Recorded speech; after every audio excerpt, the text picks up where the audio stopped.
allegiance to the flag of the United States of America and to the republic for which it stands, one nation, under God, indivisible, with liberty and justice for all.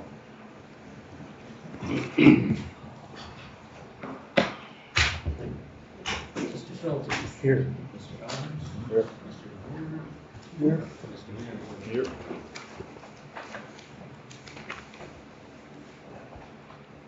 Any changes to the agenda? We just need to delete the VFW retail liquor license. I don't have that information to present to the board. I'll make the motion with that adjustment. All those in favor? Aye. All those opposed, same sign. Motion carries. Any corrections to the May 21st, 2024 minutes?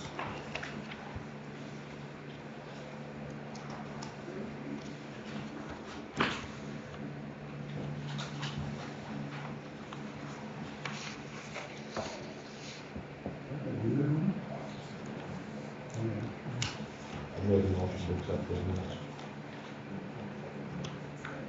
Support. All those in favor? Aye. All those opposed, same sign. Motion carries. Osceola County Recreation Trails Association update grant funding to purchase rail bed west of Iowa. Good morning, gentlemen. So the Trails Association would like to purchase the 0.7 miles of rail bed west of Allendorf. They're not asking for any funds from the county. This will be purely grant funding and any donations they may need. It's the last section that we have in the county that we don't own, and the plan is to gift it to the Conservation Board once it's purchased. Do they want it? Want to talk about it again? But I know this is a very hot topic in the county, so anything trails, I want to make sure you gentlemen are aware so you can answer questions. But just information only, not asking Who for will it. they actually purchase it from? Who actually? The owns it? Iowa Heritage Foundation owns it. Okay. Any other questions for me? All right, thank you. Approved cigarette permits for Jackrabbit Junction. Make that motion. Support it. All those in favor? Aye. Alright. All those opposed, same sign. Motion carries. Approved cigarette permit for Quick Star 1165. Motion for approval. Support. All those in favor? Aye. Aye. All those opposed, same sign. Motion carries. Consider an approved quote for no before. Do we use them already? We do not. This is something new. And what it is, it's a phishing program. So that every time we have a phishing email we don't think is legit, there's a button on our computer that we send it to that and they check it out. They also do send out phishing emails. It's kind of like a training for everybody. And then I get a report to see how many clicked on it and the ratings and what we need to do more training on. These hackers are getting smarter all the time, unfortunately. So it doesn't give us a break by doing the 3 years, but it doesn't go up either. So it's the same price for 3 years. It's just something that Premier suggested that we look into. And it won't start until July 1st. Okay. 3 years is $4,900. Yes. I think maybe just a 1 year deal, see if they like it first. That's my opinion. I think 3 years is better.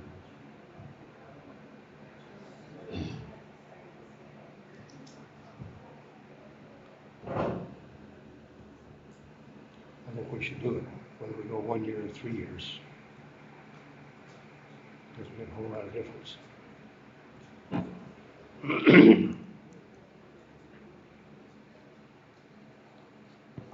But I like the idea of 3 years of having the price locked in.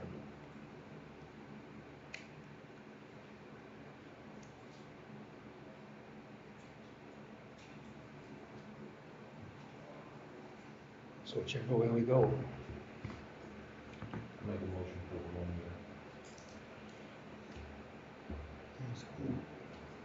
favor?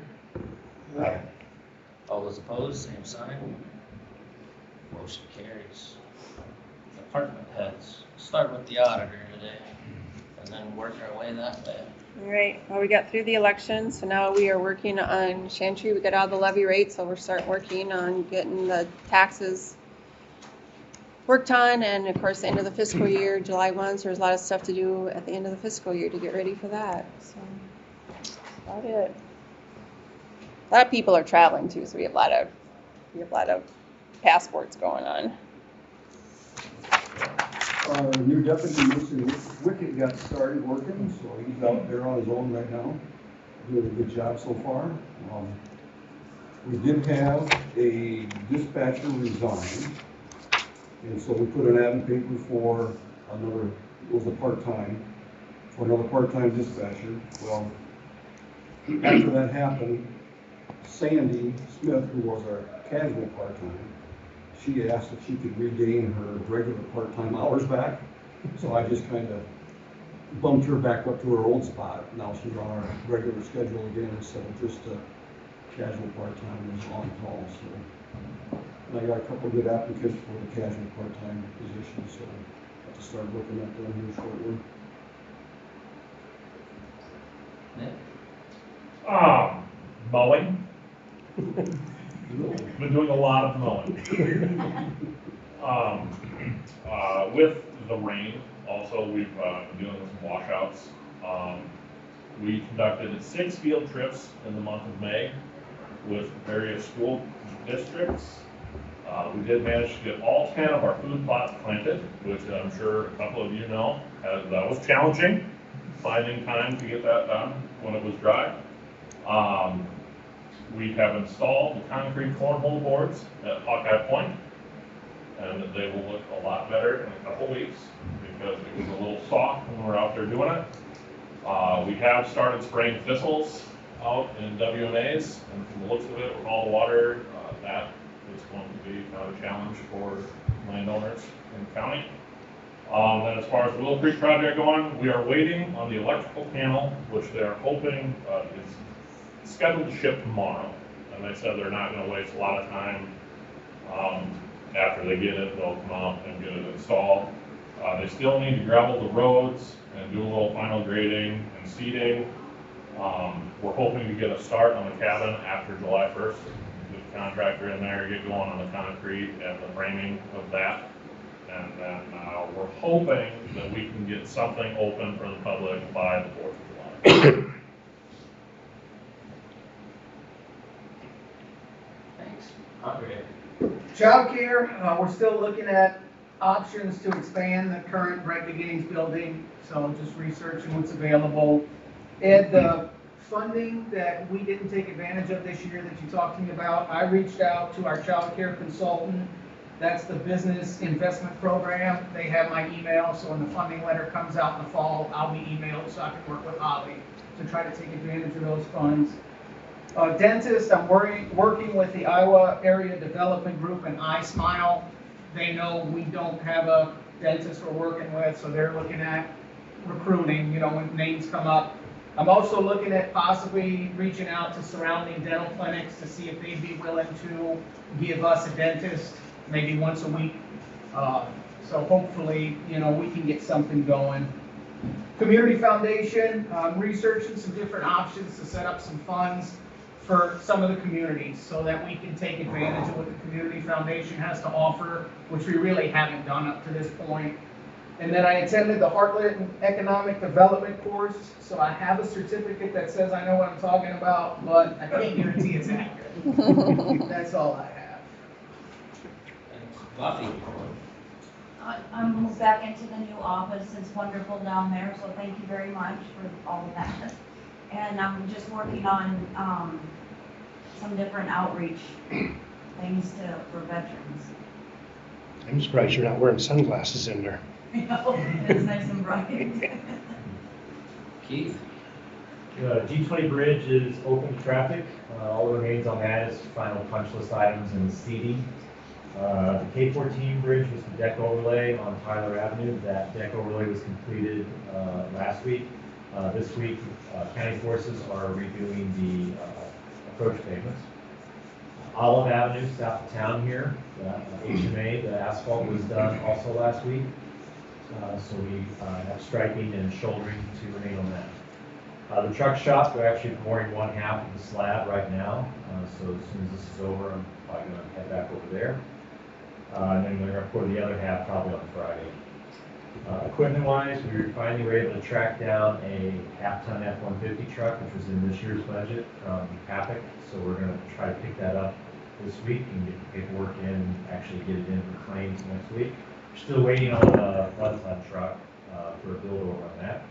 And we also have quotes done for a wheeled excavator replacement, which is in next year's budget, so we'll be bringing that before the board to discuss. And then we have the 3 positions open in the roads department that closes advertising this Friday, so we'll be working on interviews after that. Oh. So, we were planning on being in trial today, but a couple weeks ago, the defendant showed up to depositions and he pleaded guilty. As he was originally charged, after some pending and pawing, he ended up taking the plea offer we expected, so I was able to get at least one person out of Kevin's jail. We have a serious juvenile delinquency matter we'll be addressing next week, so we're looking forward to getting that one taken care of. Recently in juvenile court, we also had a unique situation where 3 states may have had jurisdiction, and so we had a chance to work that out. We're now moving forward with Iowa having jurisdiction of that case. That'll be a complicated one going forward, but we're glad we're going to have a chance to address that, take care of that kid. On the civil side of things, I work with Nick on conflict of interest policy. We're also working on a land trade involving the shooting sports complex in Lions Pit. Additionally, we've also been busy working through kind of what our trial schedule is going to look like over the next few months, because we've had a lot of continued major felony work come through, and it's going to keep us really busy. Thanks. I don't know who was treats today. I hope they're pretty darn good. It was me. Oh, help yourselves. Thanks, everybody. What you gonna ask the papers if they're? Oh, we got an update from the papers. Price increases. We've been working on that egg cannoli deal. See, it's on the agenda. It is, yeah, and I sent you the 2080. I do have a 2080 that I put together. If you did, I missed it. I sent it to somebody, I have to look, but I have one, it's not on the agenda to approve a 2080 today, so I guess we probably couldn't do that anyways, but I can kind of let you guys know what I have for it. Yeah, so I'm definitely like ready to discuss that, we can talk about that. Did you guys like a muffin? Would you like a muffin? They're pretty darn good.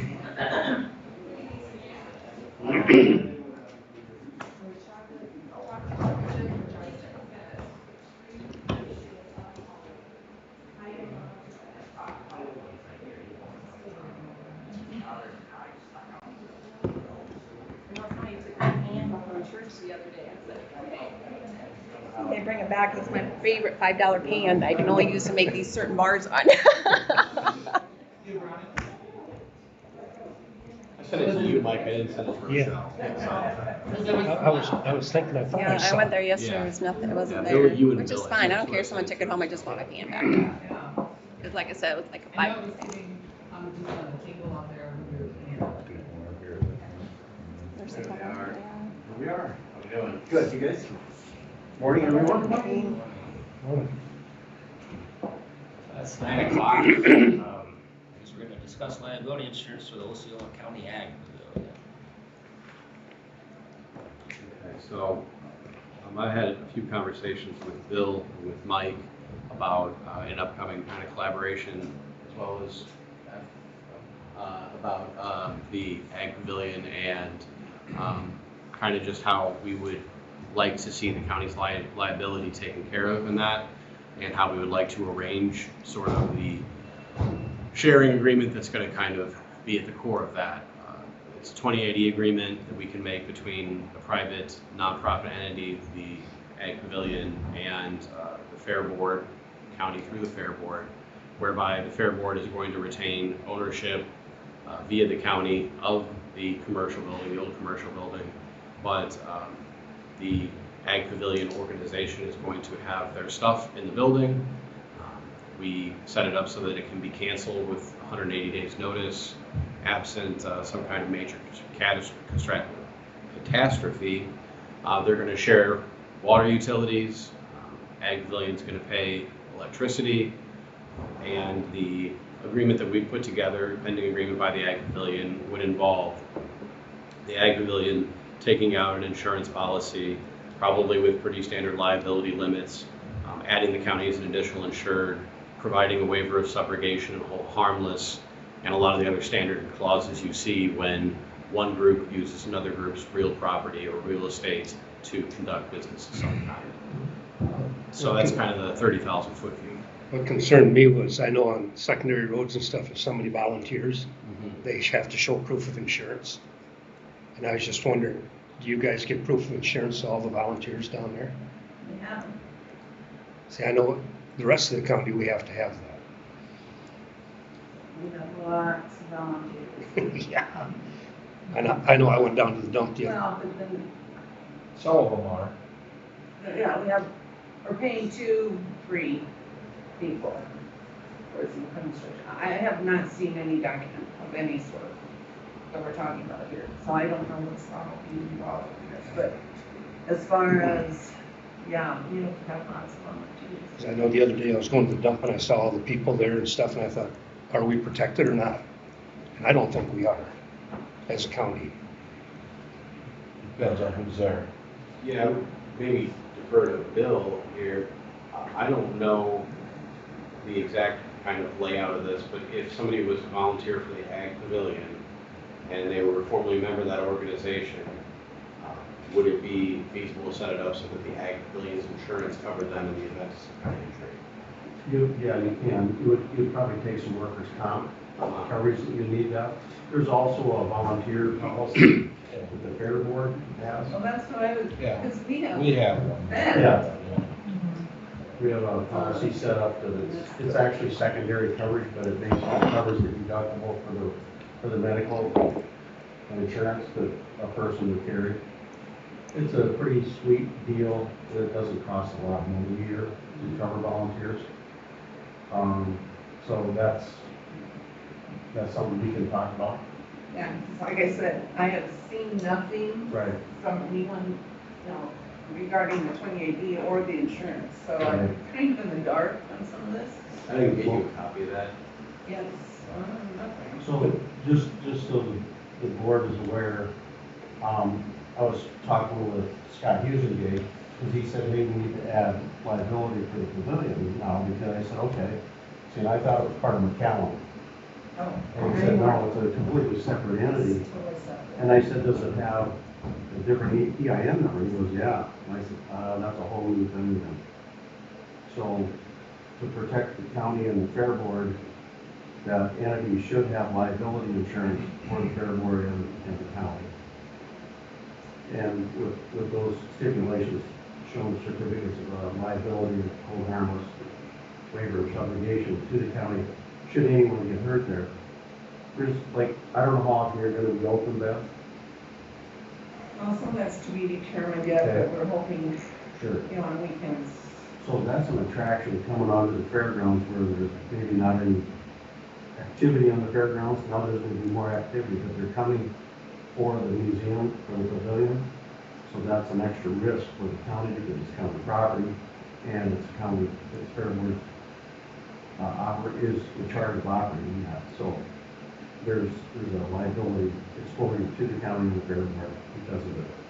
It's maybe a dumb question, but is there some way they could rent that building for $1 a year or something? Would that take us off the hook a little bit? You wouldn't change anything because it's your premises, your property. It's still bringing into it. You know, like now, let's just say as an example, if it's possible, because anything's possible right now.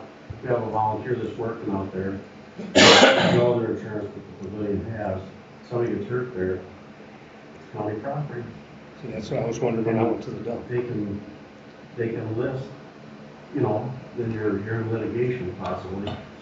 And in today's world, public entities are on people's radar to go after. Where's that line, Bill, on, we have people that come to the roping area. Yes, Where's the line where it, sure, like when people that show I up to mean, that, when, if we're covered there, why aren't we covered? well, the saddle club, Yeah. right, they have liability insurance, and then we list the fair board and the county as additional insurance to have their horse shows and stuff there. And that'd be similar to what we're gonna do. The additional insured is basically, we're saying if you want the benefit of using our building, we're also going to essentially be not necessarily legally a beneficiary, but somebody who can derive benefit indirectly from their insurance coverage. In other words, we can benefit if there's an incident and they're going to protect us.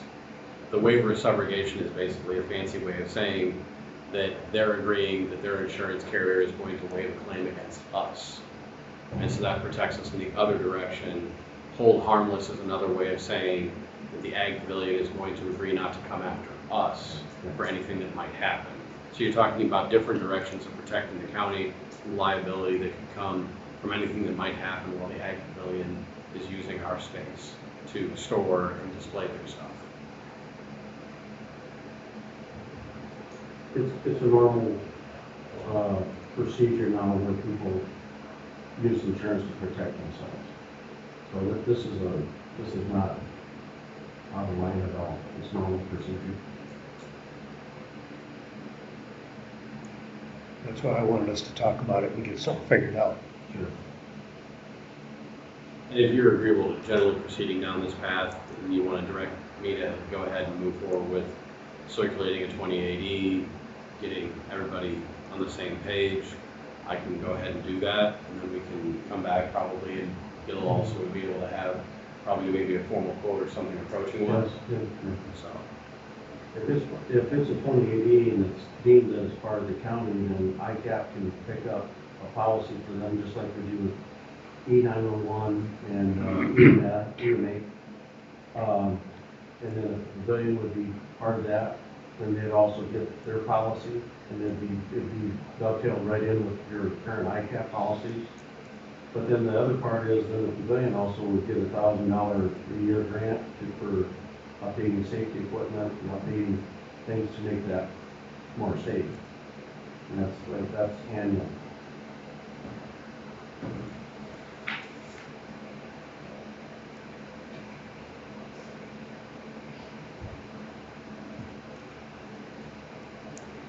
It's not bad. I'm puzzled by the volunteers needing to prove that they are insured. For example, the McCollum Museum has 99% volunteers. Right. So I've never ever heard of us. No, they don't have it. They don't have it or they don't need it. They don't have it. I'm not sure if they need it. So how is this different? It's not different. We're just offering it.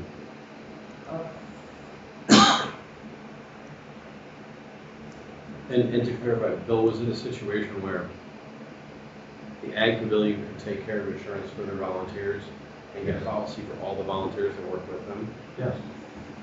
So then the individual volunteers wouldn't be responsible for having their own insurance. It would be something the ag pavilion could provide for each and every volunteer that formally works with them. And then that would simplify their insurance needs. And Jerry, I think, since on the fair board, I think cover all the volunteers. I think it's $325. Yeah, I don't know what it is. Yeah. You just have to have them listed. Yeah, we have a list of the volunteers, and mostly board members of the volunteers that are on that. So what it is, it's their primary coverage is their own medical coverage, but what the volunteer coverage does is picks up the deductibles for the volunteers. If they're volunteering at the, like in this case, the fair, they're doing all kinds of things. They could be hurt in the animal ring, they could be hurt in the demo derby. I mean, there's all kinds of places to volunteer. They could be hurt falling off a ladder at a pavilion, slipping a ball. There's all kinds of stuff, Beth. I mean, Oh, I'm Yeah. well aware of that. That's why, you know, whether people have it or don't have it, that's your decision as a group. Yeah, because there's no one there that has volunteered that I could think would not have. Sure.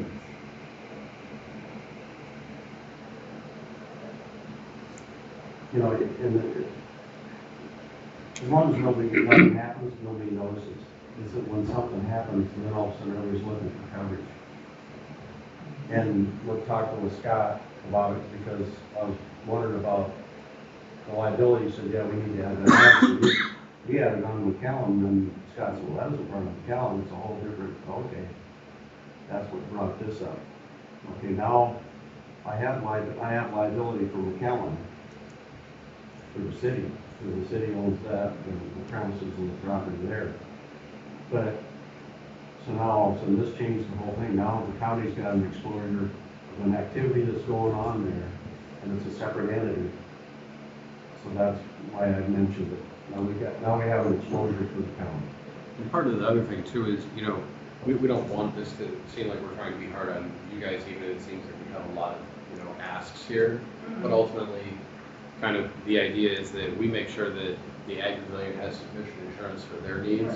And we also at the same time set it up so that if we get into a situation where, God forbid, somebody gets hurt essentially really badly out there, the first people that you want to come look at to sue will be the people who own the land. And the clauses that we put in this kind of make it simpler from the point of view that it looks pretty clear from the outset that the county is not the person to sue here. You know, and if the ag pavilions, you know, I'm sure, yeah. I'm coming in this kind of in the dark. Not a lot's been shared with me about any of this. Fair enough. A little embarrassed that way. Well, this is the first it's been brought here too. And I was It's just not saying, something we've been thinking. that, in all fairness, I mean, if you want to talk about it, I didn't feel like it was my position to talk to you about it. Yeah. My position as the agent for the county is to explain to the board what we've got.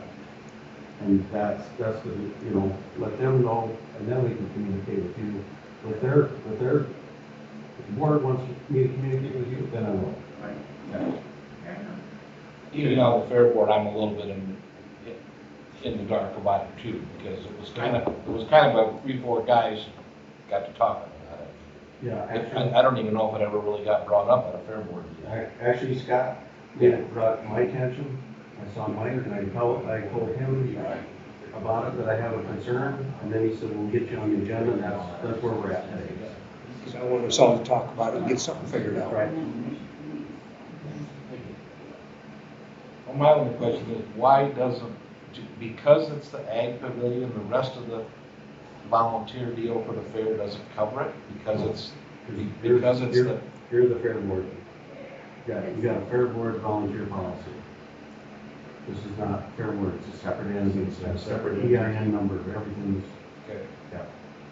The ag pavilion is a standalone, not-for-profit organization organized as the ag pavilion. And what we're trying to establish too is that in the event something does happen there, that is the primary coverage. We're trying to take away the liability off the fair board and the county. The pavilion is primary.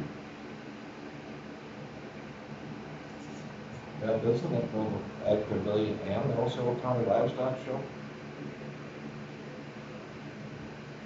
Well, the way our EIN is set up, It's separate. it's separate.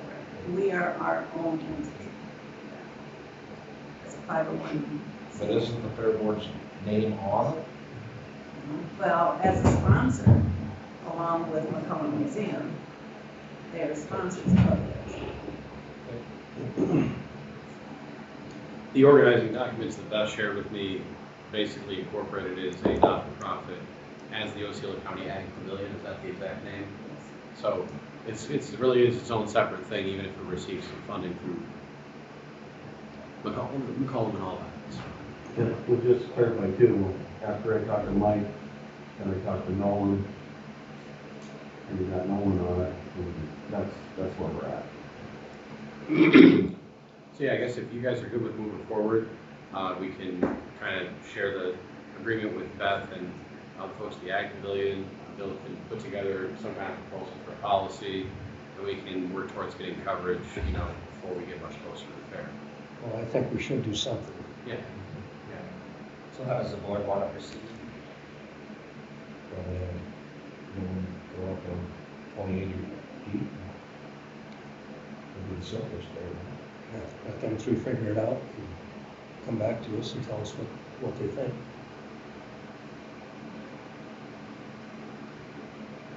So it would be between the Fair Board, the county, and Ag Museum? It's mostly between the Fair Board and the Ag Pavilion, but when we talk about what the language of the agreement is, there are statements that Osceola County, through the Ag Board, will retain ownership of the building. Because there's always that sort of two-step there where Yeah. You said ag board, you mean the Fair Board, yes, I do, yes. There's always that kind of two-step between the Fair Board and your county, where the Fair Board is an entity related to the county and using its land, but is in some ways still its own separate body. So, yes, the county is involved because they are the owners of the land the fair sits on. And they actually, if you look it up on Beacon, hold title of that land. So, yeah, the county is involved. That's also part of the reason we're bringing it to you, because we are talking about ensuring that we have proper coverage and are properly protected. So, And thanks for doing it too, Beth. I think it's gonna be awesome. It is, Yeah. mean, anybody who's seen the inside of it is just taken away. It's It's pretty cool. very, very So cool. thanks for doing it. What a neat project. I have some show and tell if anybody wants to see. It's hard to believe you'd have that. I think one of these pictures has you in it. Then I'd throw it away. Oh, no. That picture does not get insured. I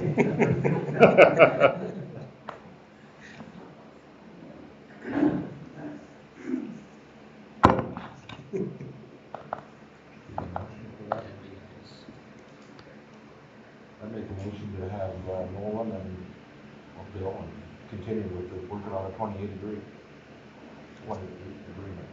Support that. All those in favor? Aye. Right. All those opposed, same sign. Motion carries. All right. Well, thank you for your time. Thank you. Appreciate it. You gonna show us those pictures? And I will. and thanks for bringing it to our attention. Oh, no problem. Yeah, glad to do it. I'm gonna look at the picture too, Jay. Beth, I will even.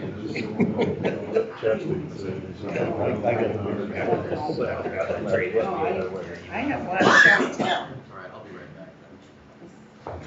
And first of all, I want to thank the Board of Supervisors for your financial support and moral support and everything. It's huge. What's happening out there, and I'm not kidding, it's phenomenal. And we have to give Lawrence Wiersma a ton of credit. His vision and ability to create is just blows me away all the time. And I'll bring him an idea, and I said, what do you think? What can we do with this? And the next thing I know, he's got something produced. And I have lots of pictures on my phone. If we've got time, I'll share them with you, but it is amazing what's happening out there, and the community support has been wonderful. We appreciate everything you guys are doing out there. Well, thank you. Yeah, and like when you went by the other day, there was a bunch of cars. Okay, yeah, we had like, 8 volunteers came in and helped me that day, paint and clean and sort and move, and we got a lot done that day. And that's what it takes. And we are paying Lawrence, but he's charging us a pittance for his abilities, and his brother, and we're paying an electrician too. That was part of a grant that we had gotten to improve lighting, and we're putting an extra walk-in door on the west side, so we have 2 exits, so we don't have to open the big doors all the time. Let's see, what other construction? Oh, the lighting is phenomenal, what he's doing in there. He just kind of, okay, do it. And he goes, and that's Jeff Vandegreen, and he's donating a lot of his time, but he's also being paid and subcontracted through 3B Electric, so that's been wonderful. But So we've got a lot of things coming up. Oh, and I should mention, we've had some significant donations already. We got this buggy that was donated, that was from local area. It's been painted now, and now it's going to the upholsterer to get a new top and upholstery put on it next week, so that's pretty awesome. We had a very old, unique planter donated from Rich Bangert. Yes, I got that right, yeah, Richard. I get my names confused. And he's been calling me with other ideas ever since, so I'll have to maybe pull the reins a little bit, but it's great. And photos, and I want to talk about photos here. It's a huge thing for us. And Carrie graciously loaned us some photos that we're going to be using out there as well. Because we want old photos of each of the towns in the county, and then we'll have photos of what it looks like now. But to find some of those old photos has been tricky that we can get access to. So with that, we have some upcoming events. Of course, the fair. We have a tractor ride coming up, so get your tractors ready. We were on it last year. This year, and Kenny Lords organizes this, and he does a great job. And he is taking the tour to Willow Creek first, and they're going to open that up for the riders. And then we've collaborated with the High Point organization. And so then we're going to High Point. The guys will put their tractors on display, and they'll be there over the noon hour. And so it's a great collaboration. I've really been pushing collaborating with other entities and other towns as much as we can. So that's coming up. Our 100 Years of Innovation is in August. That's getting bigger all the time. This started because I had gotten a grant through the Smithsonian Institute for an exhibit that was to travel, and we were to create our own exhibit on innovation. Well, statewide, it fell through. But I said, okay, we're going to make lemonade out of lemons. And so we are doing our own innovation exhibit. And what spurred our exhibit was we found out that the gentleman that invented the black plastic drainage tile, guess where he was from? Sibley. And so we are built on that. And so Timewell is getting involved. ADS is the company that he actually owned at one time. They're getting super involved. They're sending 2 of their representatives from parts of the state, I'm not sure where. I was on the phone with one of them yesterday. So he's all excited, and he's going to do a presentation. I've also talked to Dillahays, and they own the land where the chain lakes were, and he has some pretty cool photos of when that lake was drained, and so he's getting involved. I've got tilers from all the tilers in the county are bringing something for our exhibit, whether it's an old tiling machine, the newest tiling machine, samples of tile. Timewell is bringing out samples of all their products. So yeah, it's getting huge all the time. Also, that's something else. So that day, we are also having an exhibit for women of innovation of quilting, so we'll use one of the other buildings for that. We also found out that an artist for the Rocky Mountain Elk Society was commissioned to do a series of paintings called White on White. And lo and behold, someone donated 2 of those prints to us, and so we will be featuring him as well. And he was a graduate from Sibley High School, David Samuelson. So any innovators from Sibley's past, we're trying to include as we find them. So along with the tiling, I wanted to share this. And we found this up in the top of our garage, and it's a drainage district for East Homeland, Ocheyedan Township, Go Away, and Baker Townships. So I had it framed, got it framed, and so add that to our collection. This is from 1919, and I have some that are even older, but I can't find frames to fit them. So, but anyway, that's pretty cool, and it has some of the landowners' names on it. If you care to look at it, it's here. We are also, and this I happened on by accident, the Ashton, and I'm getting a copy made of this so I can frame it. The tile company in Ashton. No longer there, but it was back in, what year was this? 1988, I believe, but 82. So this was a great find. And we have a lot of things from the Sibley Concrete that have been donated to us as well. Pictures, photos that I've got that I'll be able to include.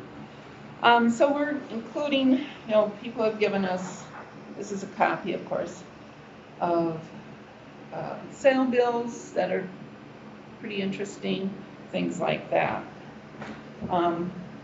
We also want to include a collection of old barns and the different styles of barns that we can find in the county. Is that the one with Mike in it? This has Mike in it, yes. Didn't you see it right there? He's there. That was from 1900, wasn't it? 1901. Yeah. Beautiful. Actually, that was our family barn, and it's no longer there. And when I learned it, So you were in on that one? I was hiding around the corner. So, yeah, just some pretty cool things that we've been given, and I've made copies of some of these so we can frame them, like Bill Bosma, Eggs and Cream. I'll just pass them around. This is some of the tiling that went on years and years ago. Some great stories been given to us in the price of tiling. The Tom Estate out of Ashton has given us numerous articles that are very wonderful. One being blacksmith shop. We are thinking this is in Ashton, even though it's not labeled, but all of their things from Ashton. Here's the Ashton elevator. And this is a cool one because I have an idea of, I want pictures of all the old elevators in the county too, from way back when. And also homes. I've got a book that I'm reading about homes from the Midwest and how they were built and why. And these are some of the pictures from the Tom Estate also of their homes. And even tractors is another one. But these are all recent donations. Not that one's from my home. There's a story in that horse that's there. I had a cutout of a horse that was the pattern that was used for that, hanging in my garage for over 40 years. And I took it and showed it to Lawrence, and I said, any chance we could use this someplace? So I got it all painted up, and it's on our barn out at the Egg Pavilion. So I feel kind of yeah. So yeah, but it's so exciting what's going on out there, and the support people, and just people stopping me and saying what a great thing that's happening. The building's twice as big as what we were planning originally. I think we could use a building twice as big as what we got. Because You do know we have old drainage records in our office, right? Minutes and stuff when they were established and all that good stuff. I'll be visiting you. We have all that in our office. Okay, that would be neat to put that all together in an exhibit. I was approached last weekend about something again. When would you like us to talk? I mean, if you're gonna be up at the pavilion, I can have back you around and talk to you, whatever you'd like to do. Trying to think, this is a probably busy week.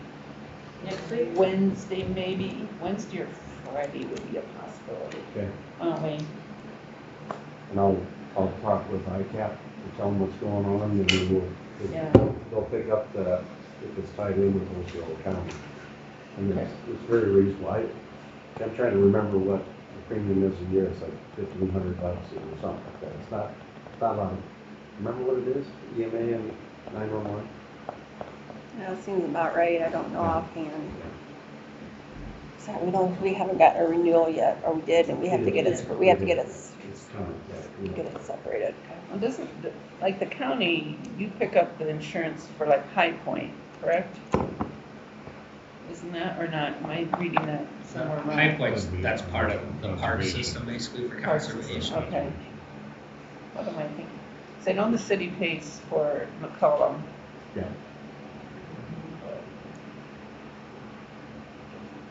And we just come back and talk to us when you get it figured out. Yeah, and what I think we can clarify, High Point is part of its county park. So Yeah, county- that's what he just said. Yeah, so that's good. Yeah. All Yeah. right, thank you again for your All time. right, thank you, guys. Appreciate it. Thanks. See ya. So do you have any other questions for me?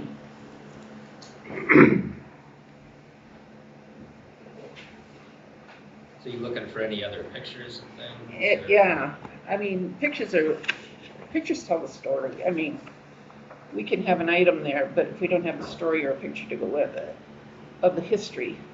So pictures of acreages, old pictures is what we're looking for. Barns, homes, any farming practices, towns, the elevators. I would love to, we have this huge ladder out there, I'll get this out of your way. We have this huge ladder that we bought so that we can get into our balcony. So to camouflage it, what I'd like to do is on the one side, do, they're called Cathedrals of the Prairie. And that would be the pictures of all the old elevators. And I'd like to do a mural of that. And on the end of it, which is tall, I want to do the pillars of the prairie, which would be the silos. And I found someone in the county, and I got permission to go out and take pictures. He has the red clay tile silo, he has the concrete white silo, and he has the blue harvester silo. So we have the red, white, and blue silos, and they're all right next to each other. So I'm gonna go out and get it. I might solicit some help taking that picture and then put that on the end on a big mural too. But yeah, so there's all kinds of things I could do. Mine's just spinning, isn't it, Ellen? What? Your mind is just going all the ideas. Like, Yeah, it goes God, I way did too that. much. Way too much. Yeah, then I don't sleep. I got all these ideas what we could do. And I get really excited when I talk to people. So, anyway, but thank you again, and thank you for your continued support. That's huge for us. All right, it's 9:30. We'll canvass the primary election. Again, thanks for everything you do down there. Yeah, no, I wish you could. We're discouraging people from stopping just because trip hazards and so forth. When is the one in August? August 17th. Yep. This- And we're having We have music the and absentees food trucks here, and everybody that voted. whole business. So, yeah. Did you get those pictures? Yeah, I got those back. Okay. Ooh. So we've got a lot of roll horse stuff, building up the hand and the piles and everything, all over there. Huge stadium. I've got a series of pictures. Is 3 the highest turnout again? And Really I'm got trying to it. type out 2 and 3 are ladders. our biggest precincts, but Ochene had just as many as 2 did this So time. First one, hotel, So that was good. horsepower, and it's all horse drawn. And then the second one is horsepower.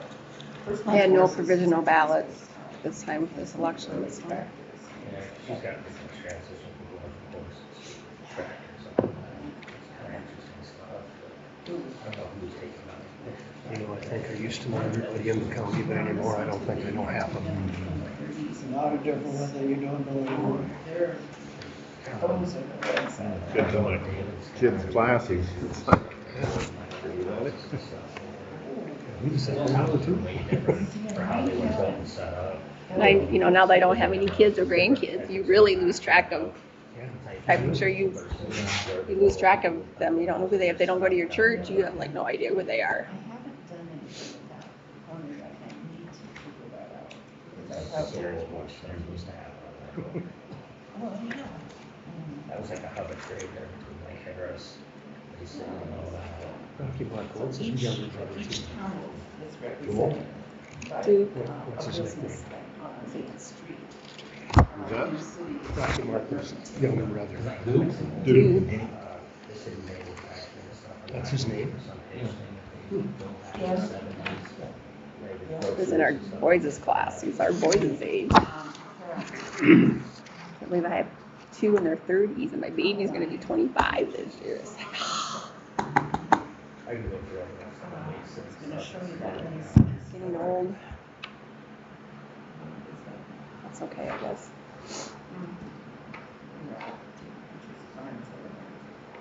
So that, Oh, wow, that's awesome. yeah, and then he'll put the lettering on the windows.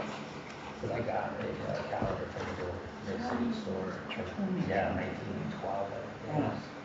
And then this is the Harris, green. So,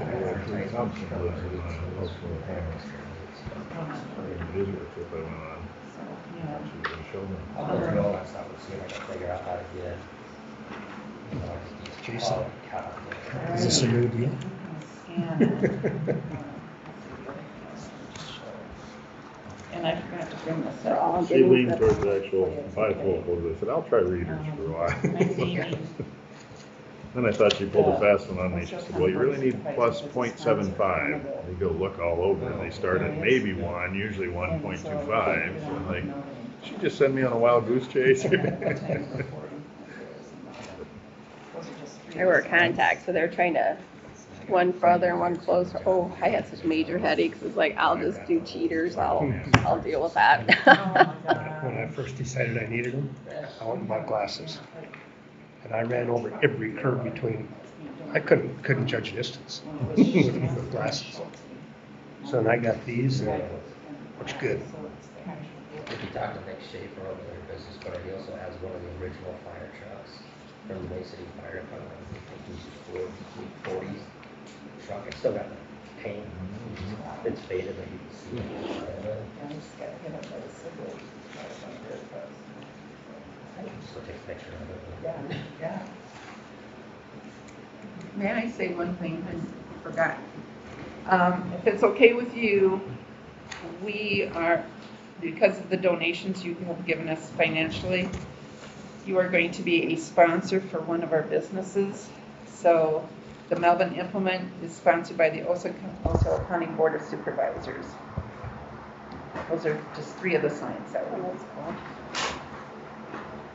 And I assume that's okay with you guys. I should have asked before we put your name on it. But City of Sibley will be one, our major sponsors. We'll have their names up there. Legally, can we? I People don't- legally? Yeah, I don't know if we can. Oh, really? Talk to Nolan That about would be a that. Nolan question. I don't know. Okay, is he up in his office? Oh. Okay, I'll have to check back there. I'm not sure. I don't know. Oh, that's a good question. I don't know. Well, then maybe City of Sibley can't either. Maybe it's just wording that Or if the wording was changed. Yeah. to support by or something, because we can legally give to it, but yeah, I don't know what sponsorship. So if we changed it to supported by, I'm guessing that maybe. okay, I'll go ask Sort him of way, right but now. yeah, we maybe better make sure it Okay. is Within okay. have this conversation. Okay, thank you. Yeah, there's no stopping us from providing support, No, but if there it's isn't. indicated that you purchased a sponsorship, it probably creates a different Okay, Couldn't have created it. Okay. I'll ask him what wording. All right. Do you have Melvin? I think it was in that stack. I have Ashton here. I've got a sheet in here, I've got a couple other, I've got 3, 4 of them. It was with the Sibley ones, I think. I got 3. Yes. Sibley ones again. How are you? Good, how are you? Morning.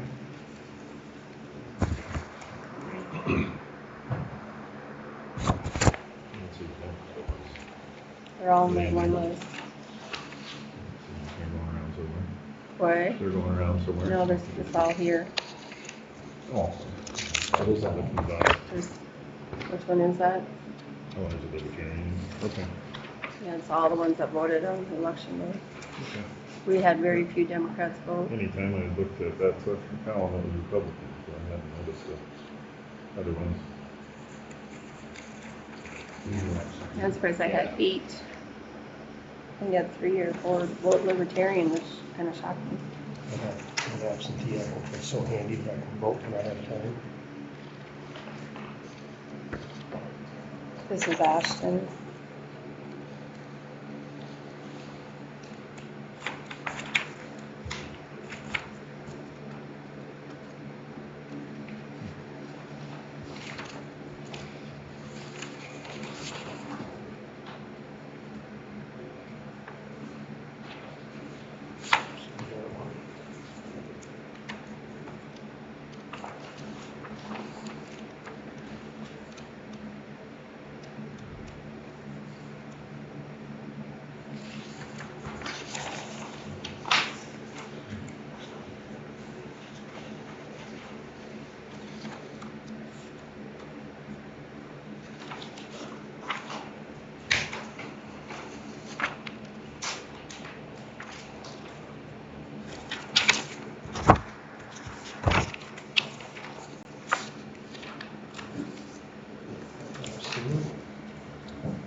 I've seen that one.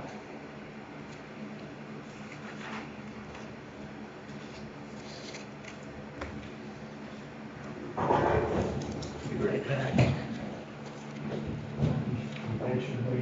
Yeah, it is.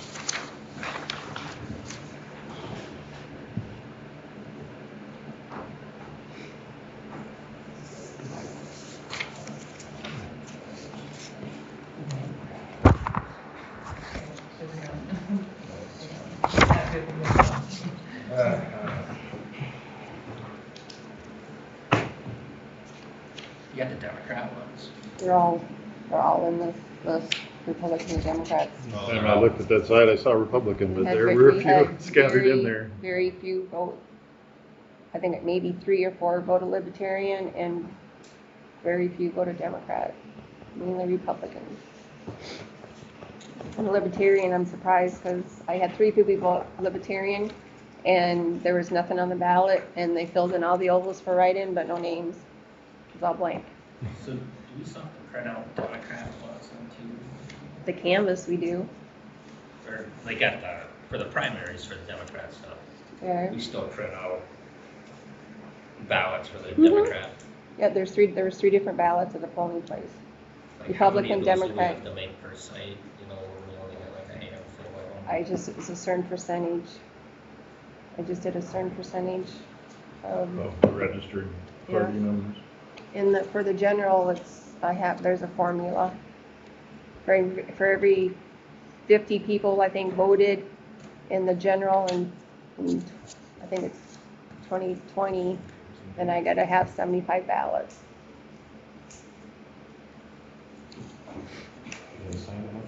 Yeah, I do.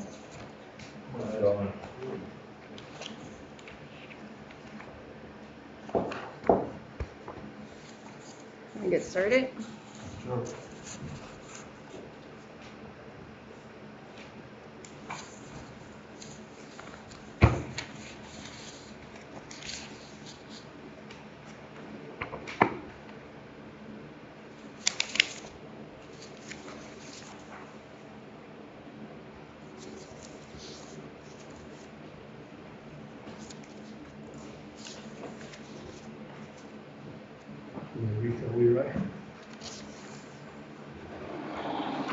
It's a shot. Warm it up.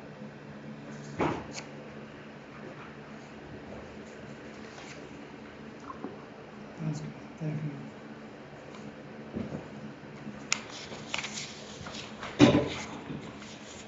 Rocking Buckley hand is actually marked.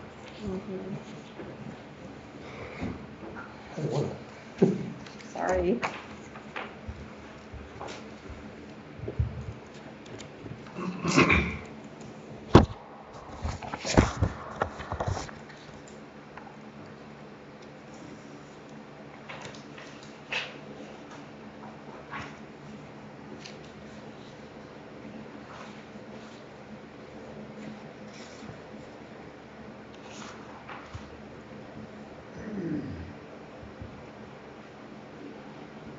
Jeff Loring did win the Libertarian ballot as well, as a write-in. He was written in on the Libertarian. And I had to include him as a write-in, but he just won't file an affidavit of candidacy, so it won't be vacant.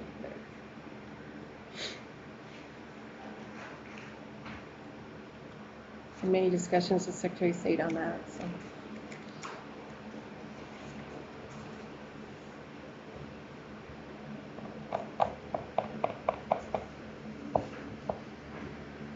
Sharp shirt, Ed. It's nice and bright.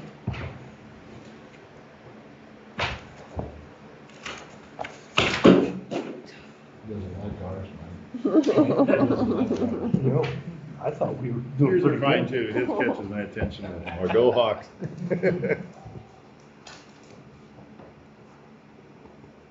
It's like as long as they're not playing the Hawks.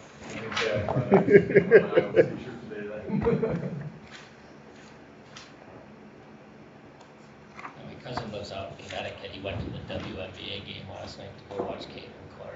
He sent me pictures. Said it was pretty entertaining.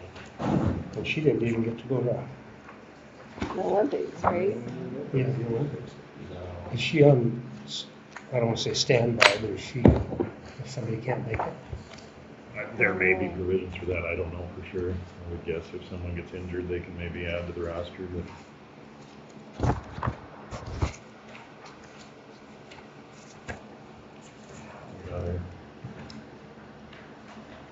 Print out of the election cost too, do we usually tend to send the Yeah. cost at the same motion? Separate. So, Usually I don't have the cost that is going forward. And it's for the election. I don't think your wife probably has a real lot of signatures signed on real estate paperwork, does she? Well, she likes too neat. Make you feel any better, I gotta sign all of them too, so. Good.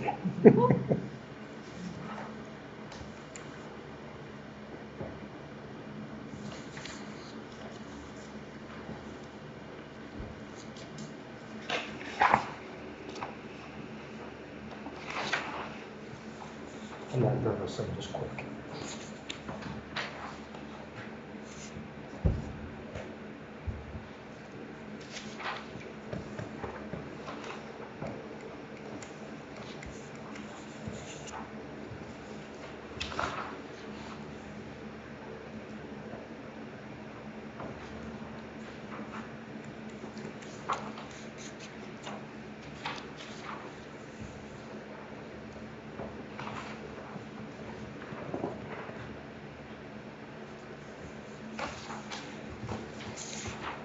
Just all the same stack or Yeah. different stacks?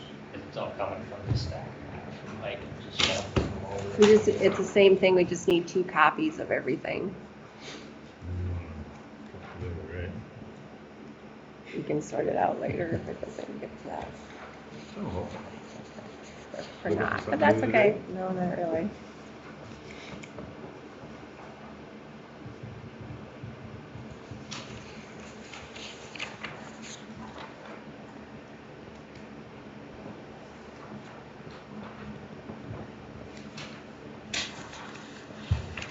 Oh, those two? Yeah, but this is just 1 pager. This is just summary of everything. Summary is just 1 page. It's a summary of all that stuff by precinct.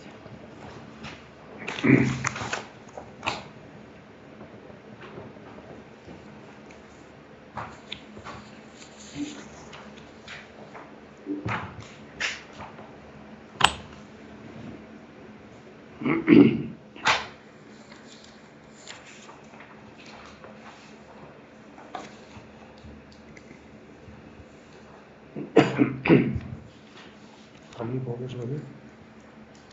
574 out of the 4,000 that could be there. 13% turnout. 13% turnout. Yeah. Well, when you were saying there were no absent, or very few absentees, it indicated it, but I just thought it would, this all would be different. That's the right we've got. Do you want a motion? I need a motion on the canvas, and I need a motion for the election cost. Motion on the canvas. All those in favor? Aye. All those opposed, same sign. Motion carries. And also take a motion on the election costs. motion to approve the election costs. Support. All those in favor? Aye. All those opposed, same sign. What would she actually cost if you said it in You were there. Yeah, I'll let, Yeah. You have to sign that one. a? right? There wasn't a. I have the original one. Oh, okay. Well, second, yours, I guess. I have the original he can sign.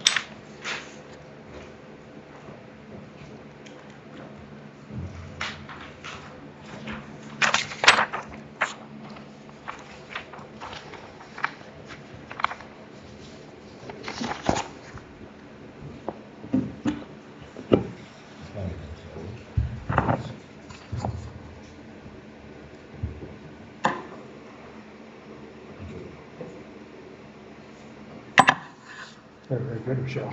Thank you.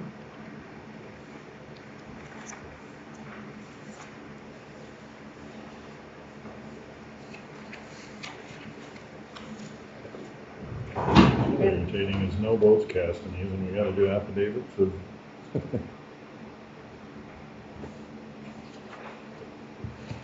Twice.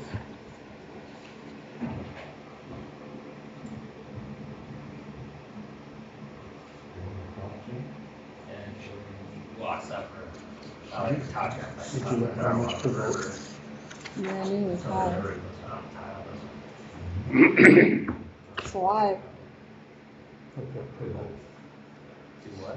Per vote, 24 bucks. That's 7 cents.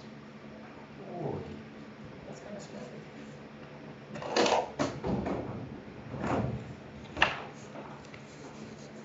There's potholes in there.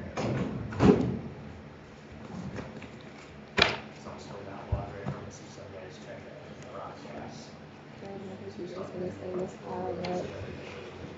Oh, Lordy. I don't know how that's gonna work. I think you should get us stamps. Look into that.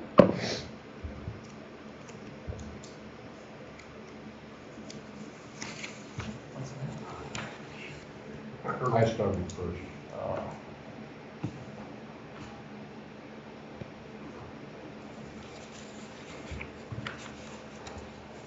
Nothing all right. Yes, 6 minutes, Mike. Start taking all of that.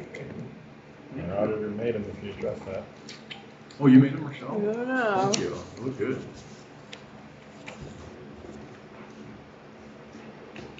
Between those and M&M bars, I have to have those on hand when my grandkids come. Oh, sure. I bet they'd come even if you didn't have. Yeah, but then we have to make them. That's just fine.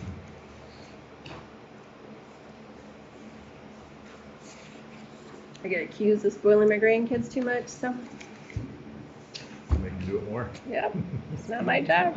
It's not my job to be disciplined.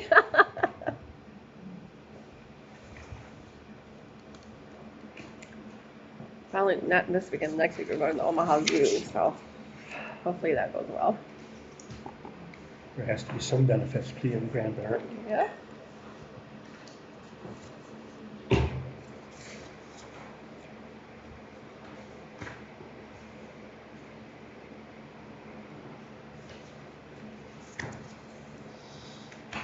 That would take you longer.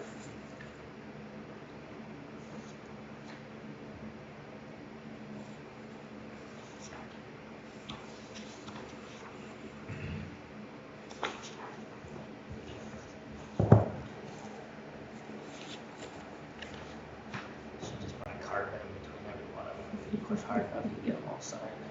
I think that would work. Or just a stamp. Or that.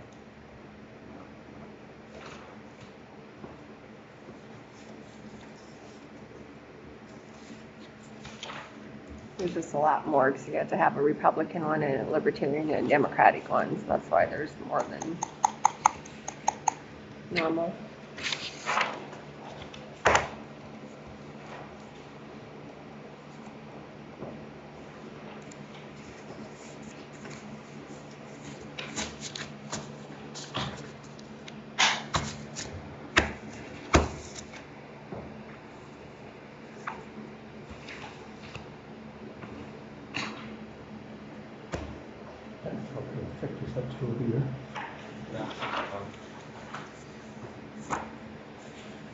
Just once.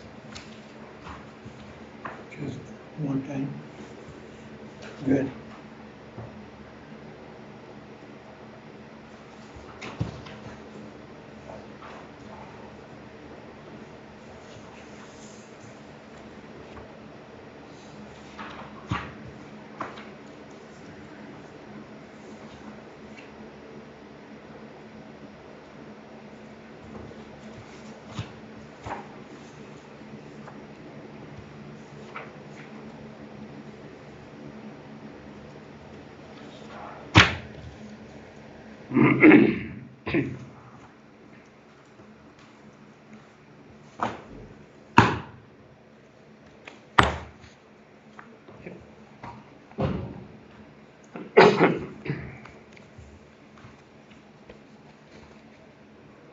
Do you approve the pay applications for law enforcement signed tomorrow?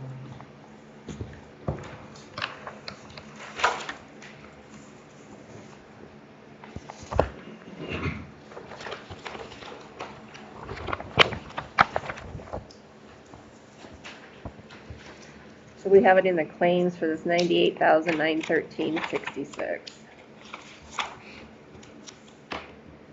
Just an FYI, I'm probably gonna have to do a budget amendment the first of the year because, you know, we were told that we were gonna spend more money this fiscal year and that's not happening, so. We might be with air conditioning. Yeah, So, it probably won't be this fiscal year. You paid off the deal, but June, yeah. So we should have extra money. Oh, yeah, that didn't come really out of general basic, that didn't come out of general basic, so. What's 98, you said 98 or 79? It's at $98,913.66 for the total bill. 79,000 of it, we went to that Rick Wagner, the architect fees, and then we own Midwest, it's 19,089. And then we had to pay another company the $795. I don't know, still haven't heard when we're going to bid yet, so I'm assuming we'll talk July.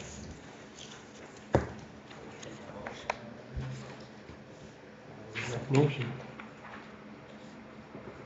Pay the 98,913.66. All those in favor? Aye. All those opposed, same sign. Motion carries. The new dredge district balances.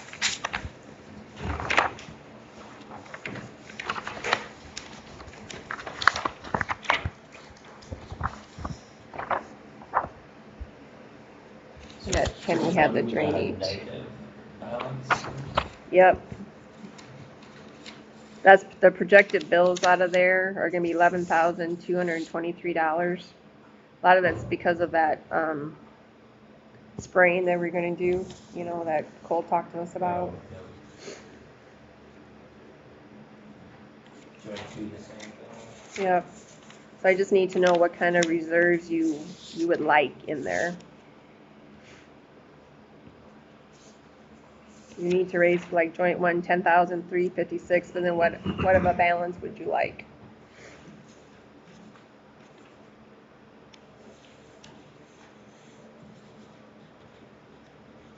We have been trying to keep it between 1,500 and 2,000 that way. Mm-hmm. You have been.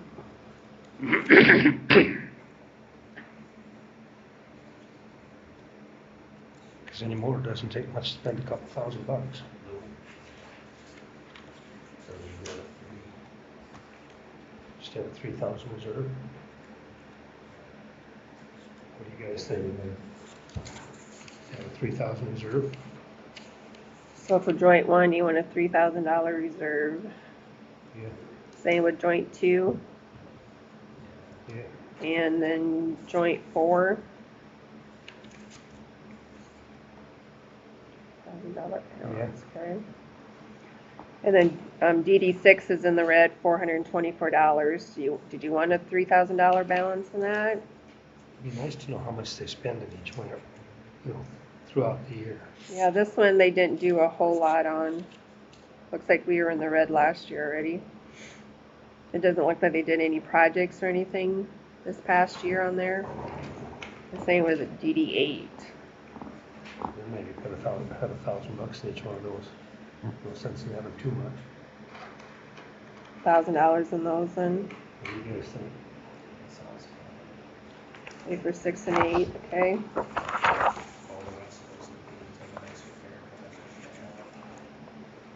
So then like joint 11, that's one, or DD 11, so we'll just do 1,000 in that one. Yeah. And then 14. 14. And then 22.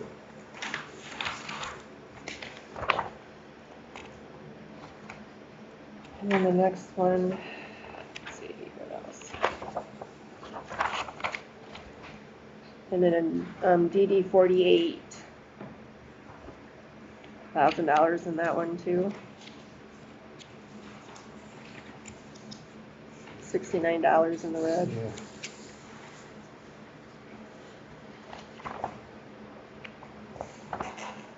I think that was the only one that we. Those are the only ones that were in the red that we didn't know about, that don't have waivers already on, that we're working on.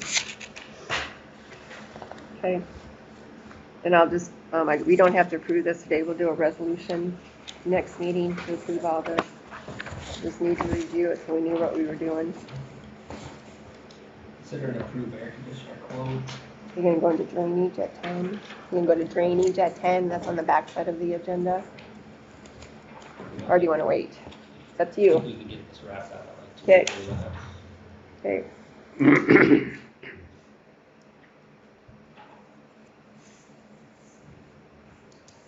For the conditioner, I'd almost say to wait till we get a good number. Yeah, I think we're gonna have to table it until we get some more information. Make a motion to table that.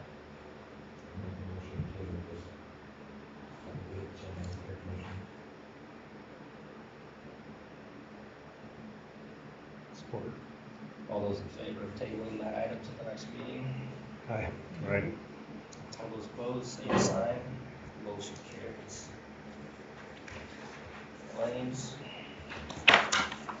Claims from Boston Water Service, 2037 and 2038. I'll make a motion to pay those claims. Support it. All those in favor? Aye. All those opposed, same sign. Motion carries. I just wanted to let you know that the $10,000 in there to home improvement was for the remainder of the ambulance garage. He came and he fixed those 2 spots. It's not. It's better. It's better. It's not great, but he did come and fix it, so it's in there. I just wanted the board to be aware of that, if they wanted to pay it or not. He is gonna come back and tell us what it would cost to finish. No, he doesn't. I want to take the time to do it. Way too damn much. Well, it will. Oh, yeah. For what that costs us, gonna be, leave it, it's mine. Take a motion on the rest of the claims. Make a motion for the rest of the Support. All those in favor? Aye. All those opposed, same sign. Motion carries. I do have one question about the courthouse. You know, Rick told me about possibly getting 4 stand-up air conditioners for other offices if needed. They're $480 apiece. I didn't know what the board wanted me to do about that, to hold off I or, think that falls under your purview as the auditor for what needs to get done with the courthouse. I don't think that really is ours. I just wanted you guys' approval, so like $2,500. 26 weeks, if that's Yeah. what we're looking at for doing a full solution, it probably is something that needs to be considered or worth considering. I don't think so. Okay, and then what about the wiring? Do you think the wiring can handle all that, or do I have to get that checked out? It should be. When I talked to Rick, he found out. We should be okay with my area either, so I'm like, okay. I got good insurance. You do. Well, I'm making sure all You the always have good fans, insurance until it's claimed. yeah. You know, I'm making sure all the fans and everything is shut off at night, because I don't want anything running that shouldn't be running. So, okay, well, we'll see how we'll see what Rick comes up with, and we'll go from there. But the board's okay, I'm gonna get it from Rick then, if they're okay with that. He's been very helpful to me, and I like to keep it local if possible. Okay, thank you. Take a motion to adjourn. Yeah, both of them. All right. All Both of those them in get out of favor? Aye. All those opposed, same sign. Motion carries. Open the joint drainage 3 meeting. The addition of some transfers to that agenda. I don't have any, didn't have any additions or changes to it, I right? don't think so, no. If not, I take a motion to approve the agenda. I'll make that motion. Support. All those in favor? Aye. All those opposed, same sign. Motion carries. May 21, 2024 minutes. Any corrections?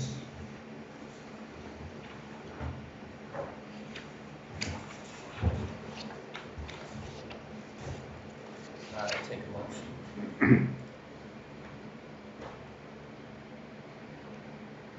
Make that motion to approve the minutes. All those in favor? Aye. All those opposed, same sign. Motion carries. Branch 152 and 152, 178, construction update. Okay, over to me now? Yeah. Perfect. Well, good morning, everyone. Just before we get started, just so the rest of the board is aware, I did notify the contractor of this meeting. After talking with Ed, I requested the contractor to be here today. Ultimately, he said he couldn't make it today, so my hope was that he could be here. We could talk through some of the issues we've been seeing on site with him and get on the same page, but ultimately he's not here. So additionally, after the meeting today, I'm planning to go out on site and look at a few things as well. I don't know if any of the board members or if landowners will be out there as well, but I am planning if others would like to take a look at anything. So with that, I'm going to pass out what I put together, just kind of a memo summary of kind of what is construction update and a few of the items I want to talk through. So I'll pass those out.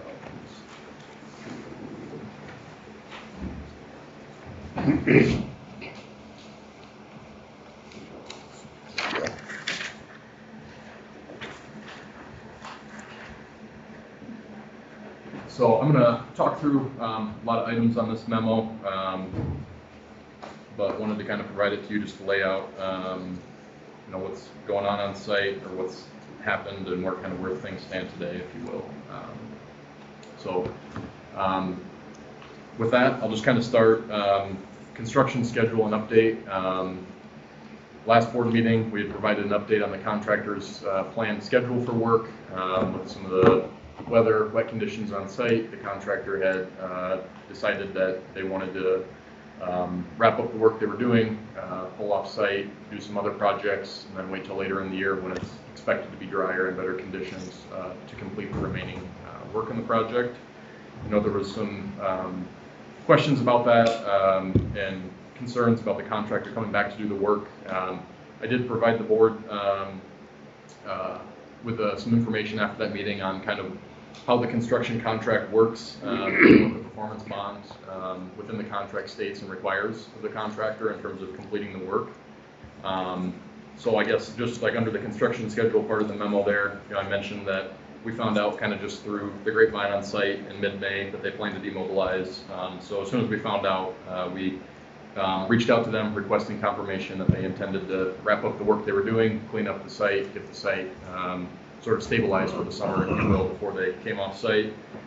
We additionally reached out to them regarding weed control. They confirmed they intended to complete all the site stabilization work, and then anticipated tentatively they would return in late summer, August, September timeframe.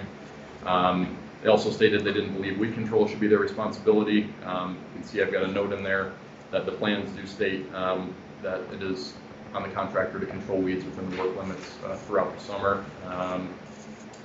So having that information, you know, I'd updated the board on the 21st on this.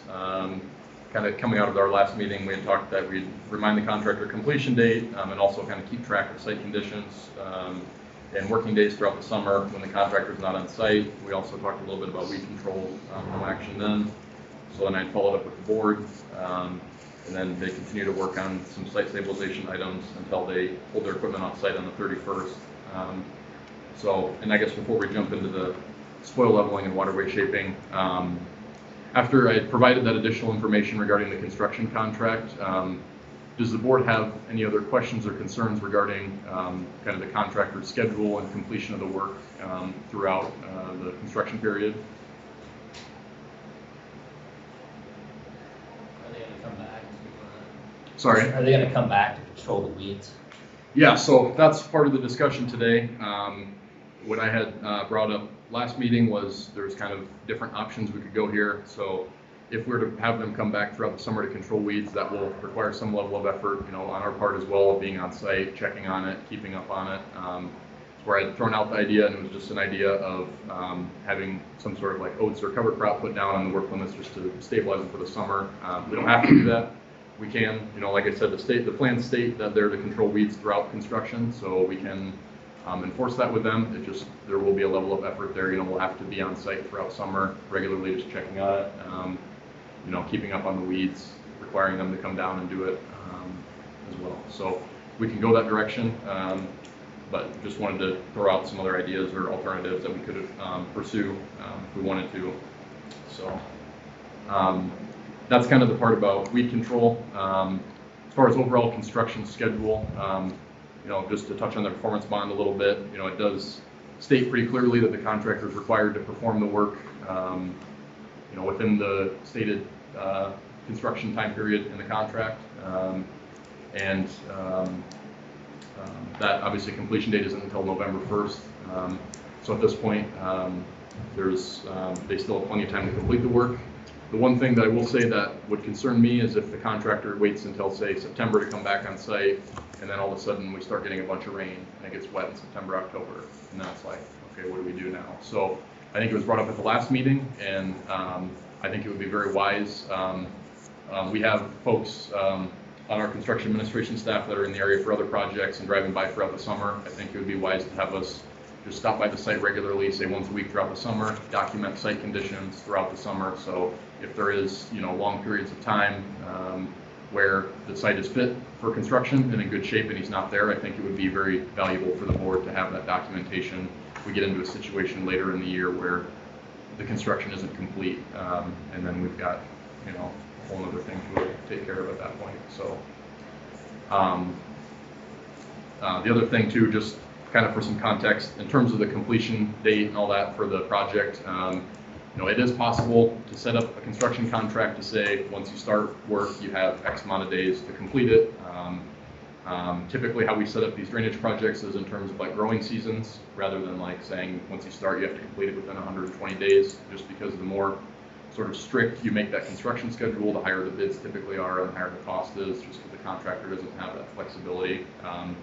So the plans do also state that if, say for whatever reason, the contractor did not complete the work and had to, whatever, come back, worst case scenario or something, or work had to be done like next year, the plans do also state that the drainage district's only responsible for the crop damages for one growing season. So that would be damages that the district could claim if the work didn't get completed for whatever reason.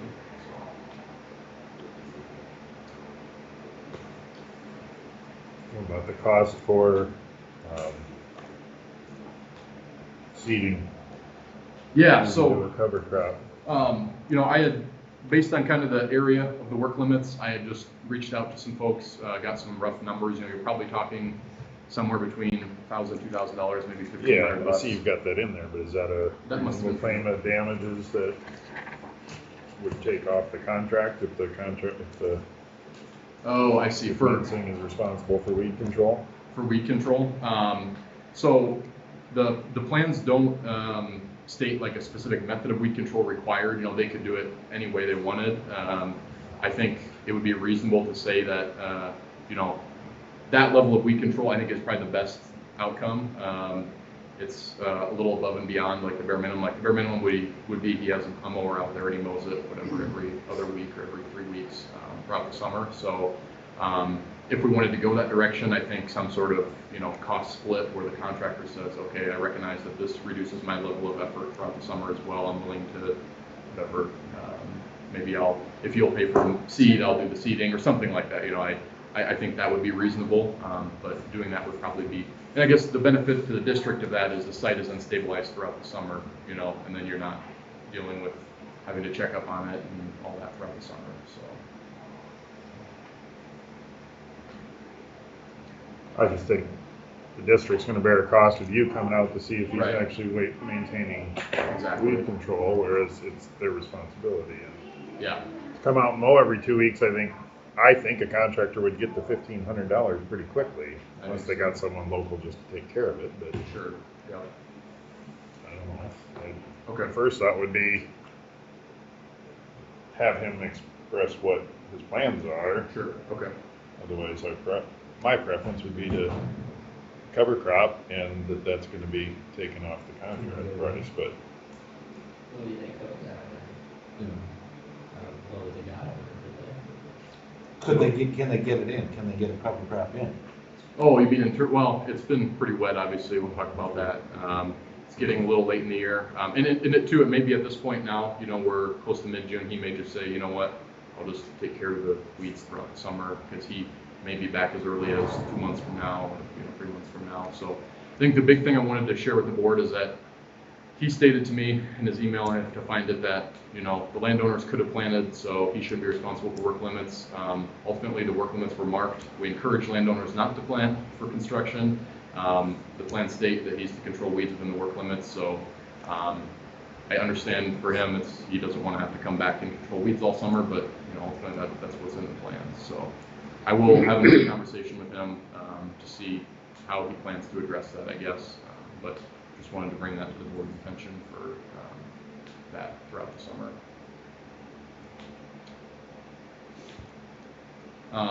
Any other questions on like overall schedule and completion of work? Does the board generally agree that it would be good to document site conditions throughout the summer? I think that would be very wise to keep that. Okay, we will make sure and do that, just so we know if there are lost working days throughout the summer.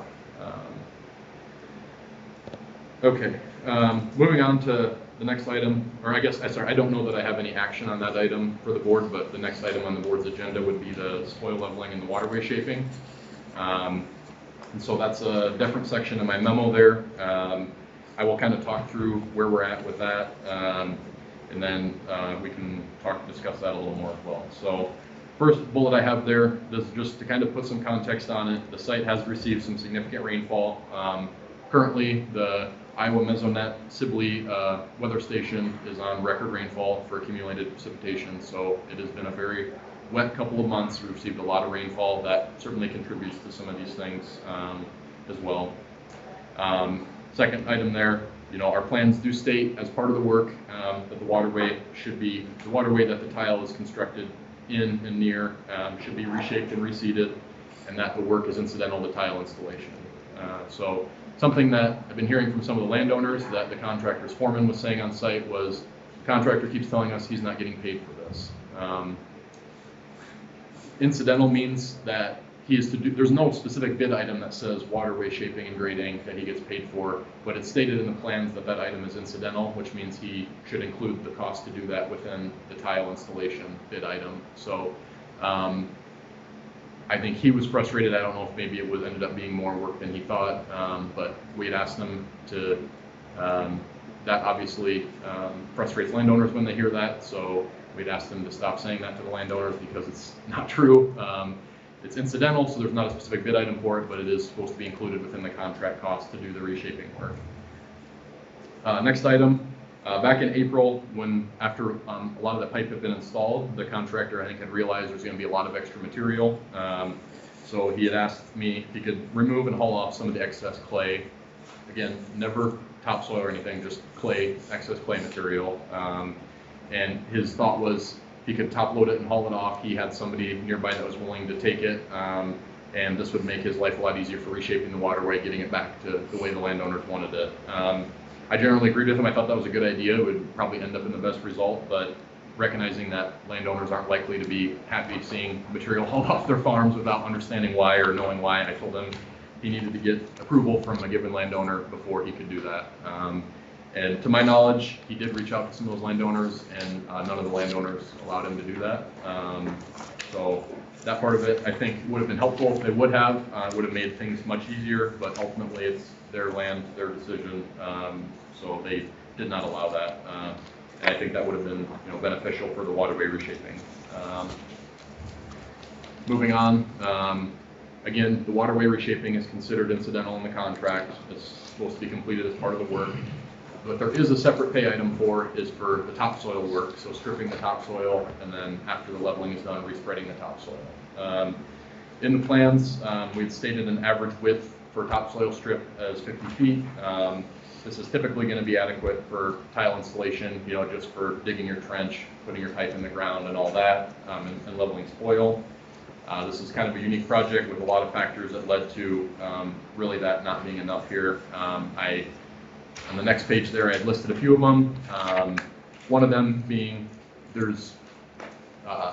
so not only do we have a large 60-inch pipe going in the ground, but there's different ways that pipe could be installed.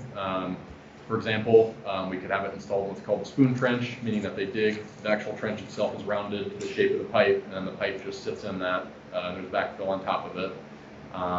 Or they can do what they did utilize, which is a square bottom trench, which means they just dig the trench flat on the bottom, then they have to bring in sand material to bend the pipe and backfill all around the pipe. Both are completely acceptable. Ultimately, the contractor utilized the square bottom trench.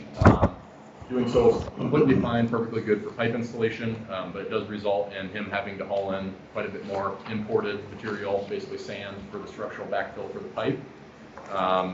So that resulted in a lot more material to be spread. I think it's important to also mention there was some locations where we had the pipe laid incorrectly and it had to be relayed. That resulted in even more material being brought in with some of the excess. Near where we crossed 210th Street, there was a significant amount of material that was not put back into the road right away, and they imported a bunch of granular material because the material in the road right away was really soft and spongy, and they didn't want to put it back in there. So we ended up with quite a bit of extra fill near the road right away as well.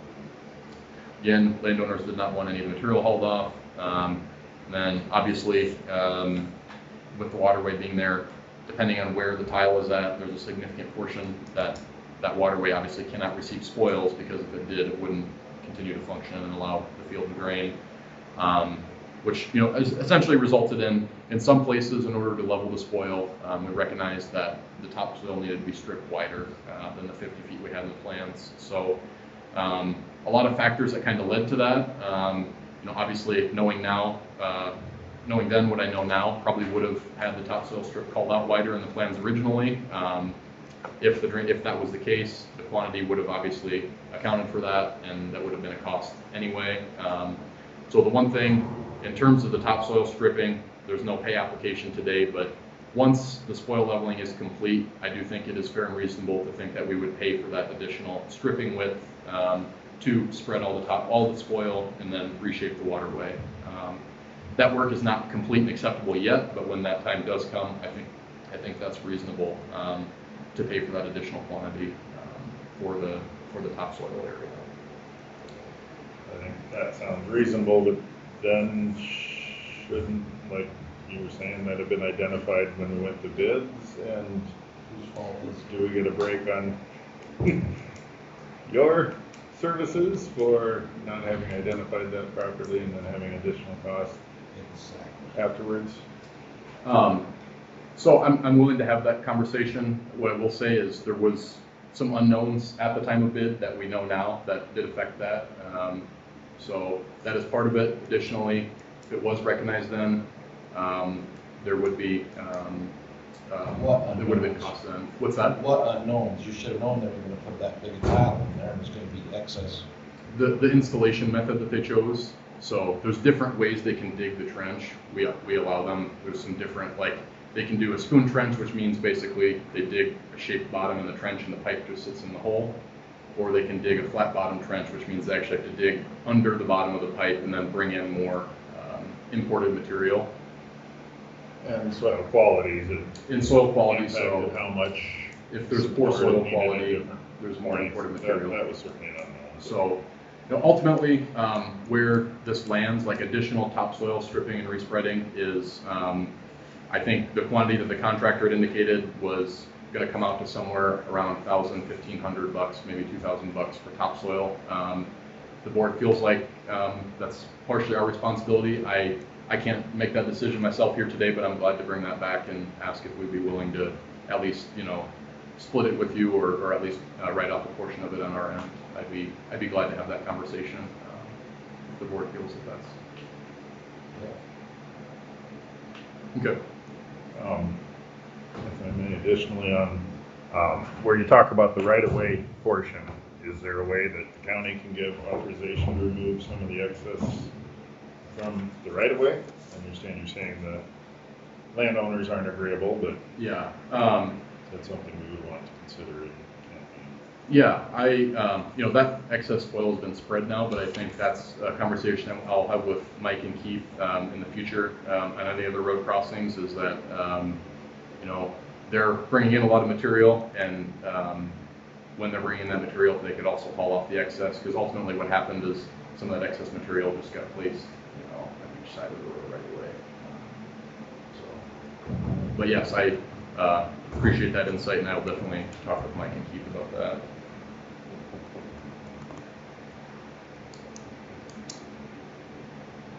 Where did it go, can I ask? Where did it go? Just on the adjacent properties there on each side of it, and then it goes level. And again, this material is all essentially clay. I mean, it's, you know, undesirable material, I guess I would call it. Kind of moving forward here. So throughout spoil leveling and reshaping, we were on site regularly. We did remind the contractor multiple times that, you know, we should be on site, we should approve the spoil leveling, we should agree to it prior to them finalizing things. We gave direction, they had multiple different operators out there, we gave direction to multiple operators regarding shaping needed, you know, where things were not acceptable yet, things need to be shaped to drain.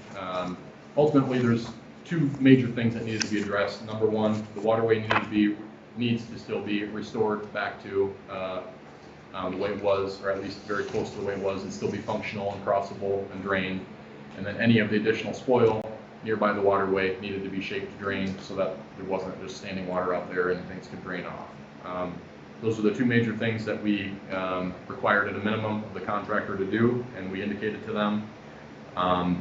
Ultimately, to date, we have not yet accepted or approved of the waterway shaping and leveling. The last time we were on site with the contractor was on the 30th. That was right before we got some rain at the end of, would not be last week, but the week before. And we had still, on that day, given them direction on more things that needed to be addressed as far as the shaping and leveling goes.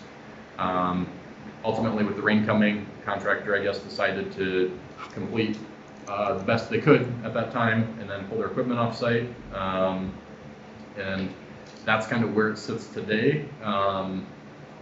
Throughout I had some of those other bullets in there, just that we provided grade checks with our equipment. We indicated to the contractor where they were sort of making progress towards acceptable spoil leveling, but not locations that needed grading and shaping. To date, one thing just to note that the contractor, I don't believe, has utilized any sort of GPS or transit to do the grading in the waterway. I do plan to mention that to them, that they're trying to grade it by eye, essentially. The contractor did ask in one of the properties there if they could finalize the leveling later in the year after some of the settling has occurred within the trench. I did talk to the landowner. He had mentioned this was acceptable if it was shape and drain temporarily. Ultimately, it was not in some locations and still needs to be.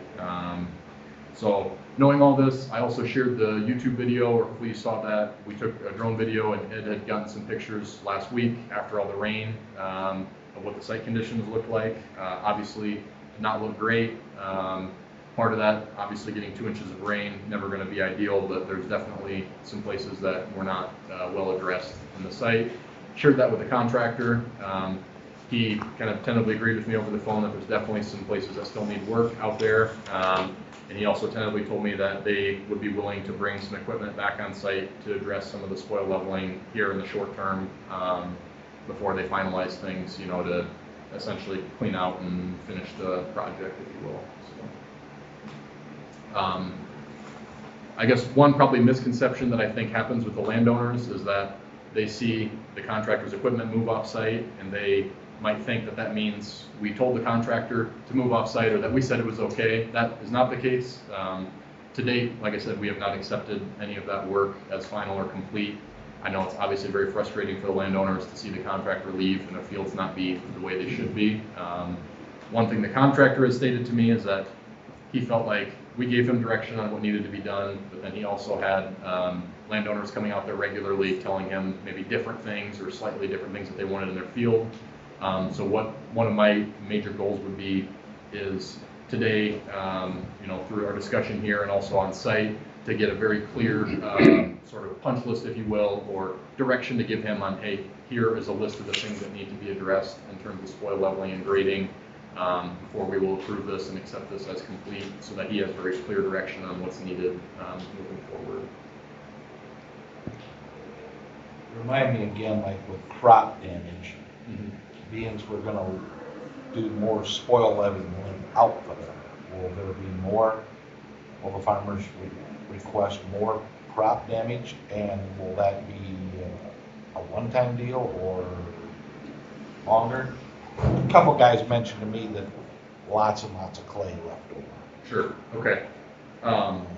So a couple things. Number one, in terms of like just this year's crop damage, in terms of not being able to plant anything within the work limits is obviously included, as the district would pay to those damages. If there are areas outside of the work limits that ultimately at the end of the project are not adequately addressed, whether it's clay left over.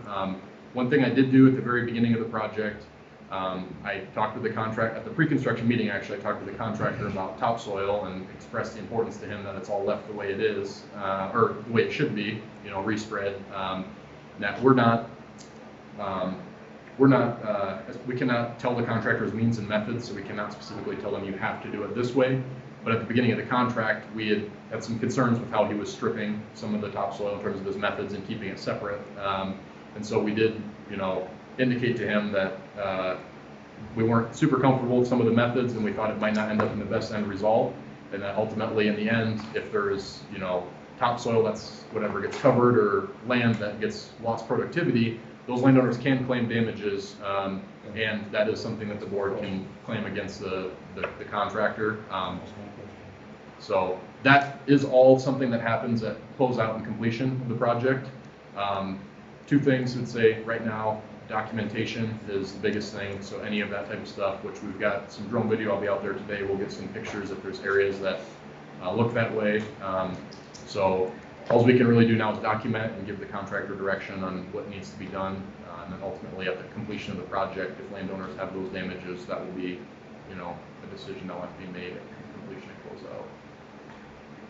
But if we have additional material going in, large pipe, and then it still needs to be graded for a waterway, how do you add that much without raising the top level and not having to go out further. I guess I question how that's all the contractor's responsibility or.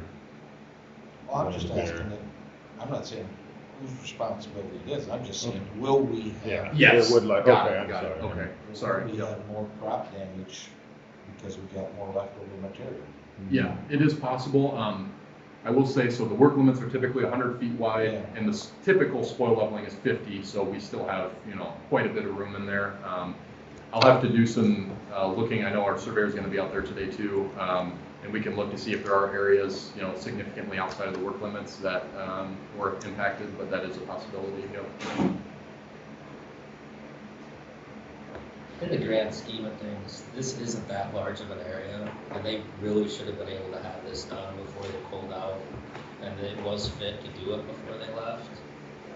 And as far as like removing the excess clay from talking with Heatland when you go out there, it kind of looks like they did dump it all on the Harms property. And Excuse me, sorry. they dumped it on that Harms property that's right there, that's not part of Heatland's. That's from the road right away work. But all that clay got piled in there and created a new ponding issue for everything draining off of that acreage. And then you go over to where they were supposed to reshape that water. Heatland can't get back through that with his equipment. Yep. And then you go back over on the Hitler's side, and you've got all this dirt holding the water back, creating ponding in other areas, not allowing it into the waterway. And then you also have water running on the outside of the waterway and inside the waterway. I mean, all that stuff should have been, given the small amount of area in the grand scheme of this, that should have been done before they left. And Joe gave him the blessing, as long as they gave him temporary, but they didn't even give him the temporary drainage. I mean, he's got ponding issues where they're gonna put that other huge cement piece in that they got sitting out there too, and it's like, they didn't do any of the stuff that they said they were gonna do before they left, and that was my feel. Yeah. I understand why these guys are upset. I mean, they went out there and told them they were using a transit to level all this stuff out. But I can go out there and eyeball it and not be an engineer and go, yeah, nobody used a transit out here to figure out how to level this stuff back out. Yep. It's unacceptable. And it would have been nice had the contractor even tried to smooth this over with the landowners, and evidently he didn't want to do that, but it's like, that would have been a great first step to kind of fixing this mess. And I've never seen anything like this the whole time I've been here in any of the drainage districts that we've done. So I don't know what's so special about this particular one that we got all these issues, but it's been that way since right from the start, with the pipe being laid in at the wrong grade, and then having to go back and refix all of that using working days that you should have been going further ahead with the project. So it's like, some of this has to fall back on the contractor. It can't fall back on the farmers having to pay this back to themselves out of the district. Yep. Or it's gotta fall back on ISG. I mean, this can't all just be, I don't know how this all got misconstrued about the amount of material that was gonna be left. It's the basic math. You're gonna put this size pipe in, you're gonna put this fill back in, and you're gonna have this much left over. Yep. So I mean, that shouldn't have been a surprise really to anyone. Yep. But I don't know, that's just my 2 cents on it, and I do know that the landowners are extremely unhappy with where we're at with this currently. And I certainly don't want the rest of the project to look like this. Right. Since this is just the start of it, and this is how we started off, and to have it look that way the whole rest of the way through, that would not be an acceptable outcome, I don't think, for anybody in the district. Yeah, I agree, Ed. I'm also frustrated with how the site was sort of, I guess, left or shaped up. We gave the contractor direction on like a couple of those areas you mentioned in terms of ponding outside the waterway. Those were areas we specifically stated to the contractor, these need to be shaped to drain. This can't just be left as a pond. In terms of, so I guess first thing there, completely agree, the site should not be left that way. I think after seeing some of the drone video, maybe the contractor realizes that a little better now. He's indicated he's willing to address some of those things, and I think it should be. Ultimately, I will tell you also from my experience, I've not seen spoil leveling be this much of a challenge before on a project. Typically, we can give direction that, restore, if there's a waterway, restore it, shape it to drain, and then it's typically that's, it's addressed. Here we've had significant challenge getting that accomplished so far. So it's been frustrating for me as well. I can certainly appreciate the landowner's frustration. I know if it was my field, I would not be happy with how it looks right now as well. Ultimately, in terms of like responsibility for some of these issues, the contractor is still under contract on the project and has to be given an opportunity to fix the issues. However, if there are like damages as a result of this, say like, I'll just say for example, there's ponding in a field that shouldn't have been ponding in a field that resulted in crop damages or something to that extent, all we can really do now is document that, and then at the end of the project, we can address at that time in terms of damages. He is still under contract on the project. I think what I would like to take away from today is get a very clear list of here are the things that are not correct and need addressed and we'd like fixed, provide that to him, and then really he should have no reason why he can't then fix those things and clean up the site as the way it should be. But yeah, in terms of like damages or anything else, as a result of this, what we can do right now is document that and be prepared to address that at project completion and close out. I don't want to do a punch list for every stretch that they do. I mean, after this point, after you point all this stuff out, we shouldn't have to readdress this again for how the work's supposed to be done. I agree with you on that. Yep, I agree. Like I'm just open and honest. I've never had to put this much effort into getting spoil leveled and a site basically restored before. It's never been this much of a challenge. Did you ever work with this guy before? We have on smaller projects up in Minnesota, and also he had some references obviously that we had checked out prior to the project. Generally had good things to say about their quality of work and responsiveness. This is probably a little bigger project than they've done in the past. I will say too, like generally the contractor's been responsive to me for the most part when talking about this, and they've addressed a lot of the issues we pointed out, but for whatever reason, the spoil leveling has been the significant challenge so far to address. So I think the best thing, my opinion, I guess, is the Drainage District's representative, the best thing we can do right now, we have good documentation of how the site was left. We provide a very clear punch list now for this is what our expectation is, this is what we expect things to be restored to. That way we have that sort of paper trail, if you will, that we provided you with this, and then he's been given ample opportunity to address some of these issues from here. Would you also clarify that this is how we expect all the rest of this to be done going forward? Definitely. We don't want to have to go back and do this for every section. Definitely. Yep. Agreed.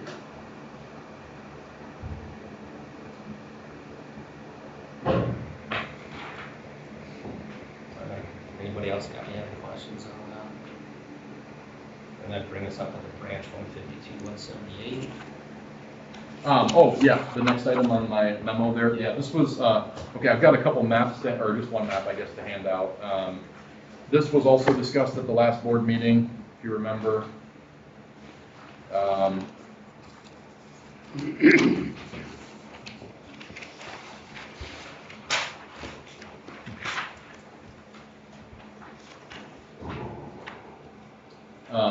So what this map is, this is that branch tile that was, the existing goes through the Rashi property.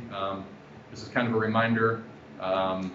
Typically, we do not, well, the existing tile has some issues in that property. We believe likely tree roots, among maybe other things, and that existing is the black dashed line through there. The proposed that was in the plans and contract was the orange line there. Typically, we don't, if we can avoid it, we like to avoid putting tile in through acreages just for maintenance issues, trees issues, those types of things long term. The property was not, I don't think, being kept as well as like the owner would like it to be. I think, I won't speak for Jeremy, but I think Jeremy said at the last meeting that there was some sort of change in ownership that he's now able to control it a little more, and he intends to clean it up and to actually, I think, farm some of this area here. So with that new information being known, he had requested at the meeting that we look at a different alignment of the tile to go more towards, well, say, is the low spot through that acreage there. That is what prepared as that pink line there that you see. So again, the orange is what's in the plans and contract right now, and then that pink line would be the change of the alignment through that property to what my hope would be address some of those concerns. So I guess just backing up a little bit, Jeremy had also requested that the existing tile be exposed and essentially allowed to relieve because there's pressure on it on his property. At the last meeting, we went ahead and completed that. I did talk with Jeremy afterwards. I believe he was generally happy with the outcome of that. And then the board had discussed, and we at the last meeting, that we would look a little more at potentially doing a different alignment of the tile. So that's what we have here.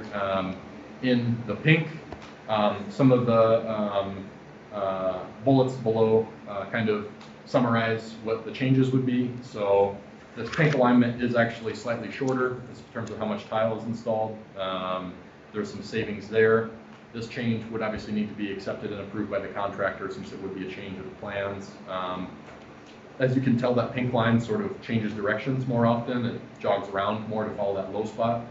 So there would be, so I have in there one alignment change for sure, one additional fabricated fitting or bend to change the alignment. There'd also be another one that would be at a different angle than we currently have shown. So depending on if he has that or not, there would maybe be some restocking. So ultimately, in terms of materials, it would be probably pretty close to a wash or, you know, a not significant cost change to do this alignment change, just for pipe materials to do it. However, just noting that obviously the work limits would have to change a little bit, and they're depending on sort of damage claims through the acreage there, if there were any, then there'd be some costs associated with that. Beans that were closer to the existing tile with the new, it is possible that we could hit it or encounter it, which would maybe result in another connection being needed, or crush and burying it. And then really the last one, which is kind of the bigger one as a change, would be this is going much more into and through a lot of the trees there, so there would be clearing and grubbing needed as part of that work to do it that way. The landowner had indicated previous to me that he planned himself to do some of the tree clearing, like this summer, I think even. However, like on a typical drainage district project, if we are going to go through trees, typically the drainage district will, as part of the project, do the tree clearing and grubbing. So that would be, you know, a decision the board would want to make on that, how we want to handle that. And then obviously if we are to include that work in the contract, that would have to be, I imagine, some additional cost. So to make this change, I guess we would need to obviously determine just a couple of those little things, talk with the contractor, get pricing from them on any of the changes in terms of like clearing and grubbing or fittings or anything. And then, you know, assuming he approves of the changes and all that, we could prepare a change order for that work, for the alignment change and associated changes. Just kind of, like I said, running through here, you know, in the grand scheme of things, this tile itself, the whole main, I think is like a $600,000 or $700,000 main. So you're talking maybe a few $1,000s to make this change. You know, at most, depending on kind of how some of the costs run out with clearing and grubbing. So it's not a huge additional cost. It is something that the landowner in the district requested with some of the new information we have. I guess what I'm asking today is we've kind of prepared this proposed change here. Wanted to get the board's input on thoughts on it. If it's something we should pursue further. My thought would be we'd want the landowner to see this, see that they're happy or would be accepting of this change. And if they were, we would want to get pricing from the contractor or agreement from the contractor to make the change, if any. And then from there we could prepare, you know, a change order to make the change if we did. The yellow was what you originally? Correct, yes. And the pink is what you're proposing now? Yep. Your professional opinion, what is the advantage? Of which versus? Of changing it. Yeah, so typically you know, for the most part, the mains will go sort of up the draws or the lower spots, which is generally, like you can see the black line there. In this case, the reason we did not have that originally was kind of some of those acreage concerns going around it.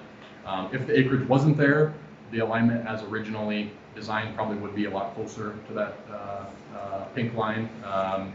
The advantage is that the main is down in the lower part of the draw. I believe that's what Jeremy wanted. just for his own local drainage, it's easier to tie into that new main. He's got better access to it at the low spot there versus, I know, off on the side hill a little bit. One of the things that kind of brought this up was his concerns with the condition of the old main.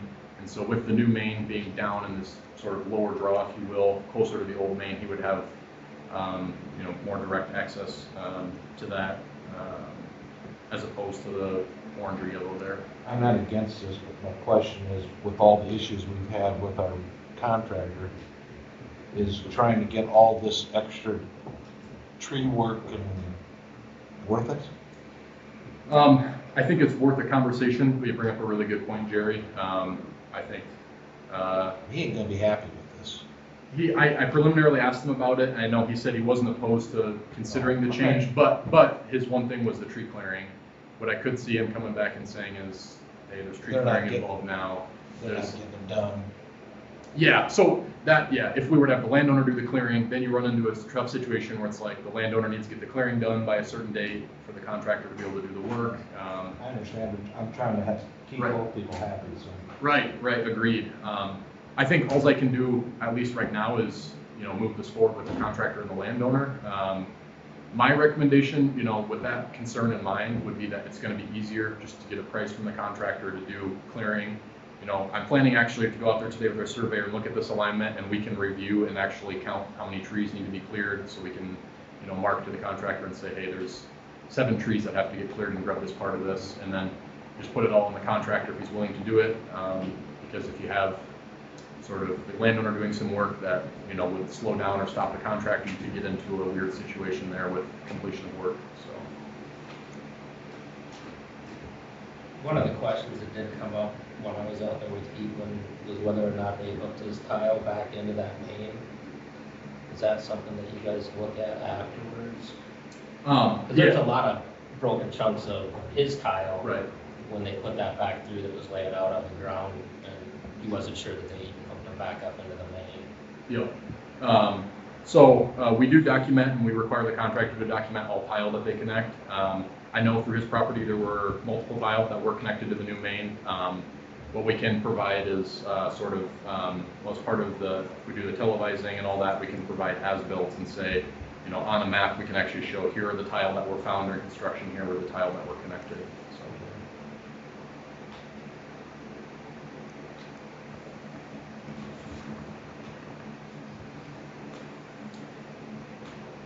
Any other questions on that? I guess the only thing, obviously, we don't have anything formal for the board to act on this today, but I guess what I'm hearing is the board generally feels like this is something worth pursuing, at least with the landowner and the contractor, to see if it's a change that we could. As to what you identified there, Jerry, I hear it and I agree, but to not change it because we're worried that he's with the work product, I guess I could see down the road a regret for not having done it. I think you identify a good concern, but I still think holding him to what's expected and doing the change makes sense to me. I'm not against it, I think it's a good point, yeah. The other thing too, I guess I maybe didn't mention, this proposed, the tile is a little bit shallower, so there's less excavation and earthwork, as currently proposed, it's fairly deep through a short stretch there, so the contractor may see some value in that, or isn't really as deep to put it in with this new way. So I will, what we'll probably actually do today is I'll have our surveyor just drop some flags out there of this proposed alignment, and then I'll talk with Jeremy Rashi, make sure he generally likes the way it looks as well, and then I'll move forward with the contractor to see if this is something he's interested in doing, and then if he is, we can prepare a change order for the board's consideration.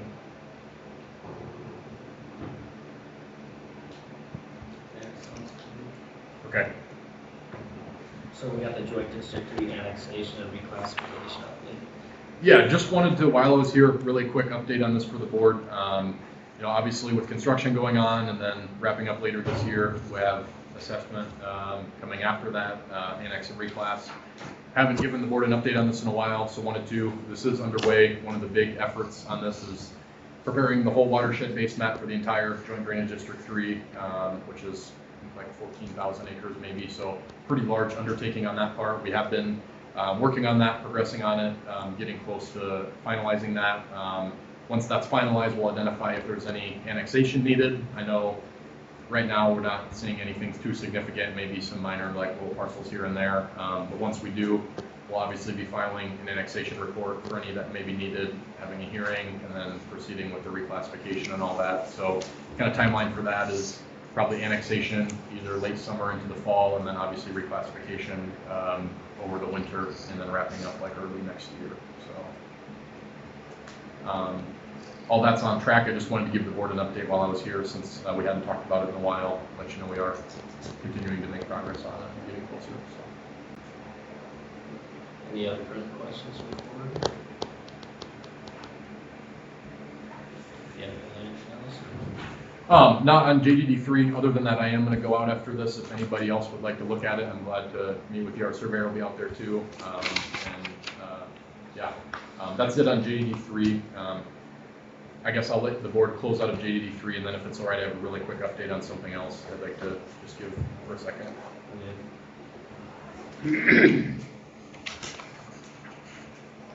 Adjourn. Do I have a motion to adjourn? Or yeah, if you want to close out of JD3, or I can talk about it now. We'll close on the JD3. We're done talking about that, so what was your other item? Yeah, just really quickly here. So if you remember the DD9 project we did, the tile improvement up by Allendorf, Cole Budak was kind of your main engineer back then on that project. Rocky Marco reached out to me a couple times over the spring. Sounds like there was a field just south of Highway 9 where there was a pretty significant wet spot that the landowner found.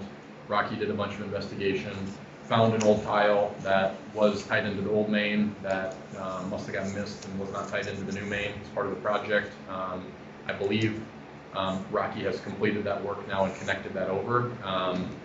This is, I will say, I don't know if we've ever done a tile improvement project without having one of these happen. It seems to happen. It kind of, contractor does generally a really good job of catching all the tile, but occasionally they'll miss one here and there with the old. So that being said, I know Rocky asked me, well, this is the drainage district main connecting that, like who pays for it?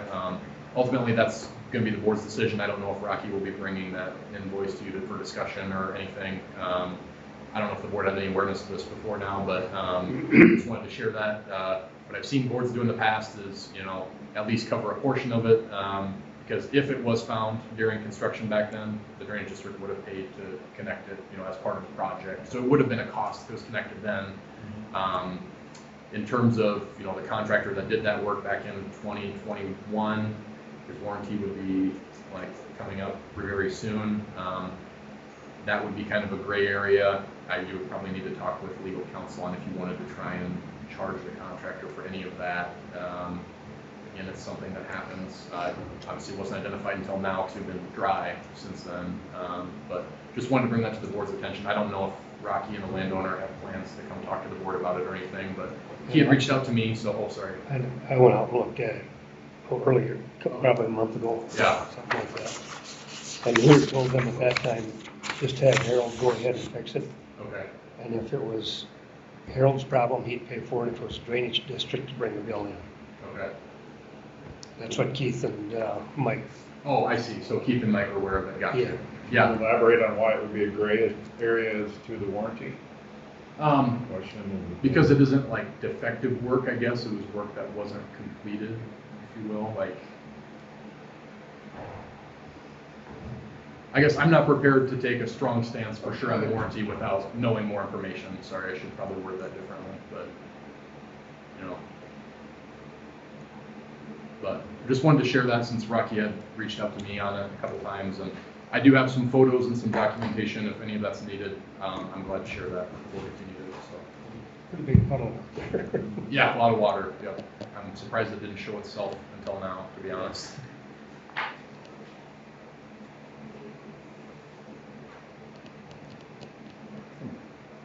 Any other questions? If not, I would take a motion to adjourn.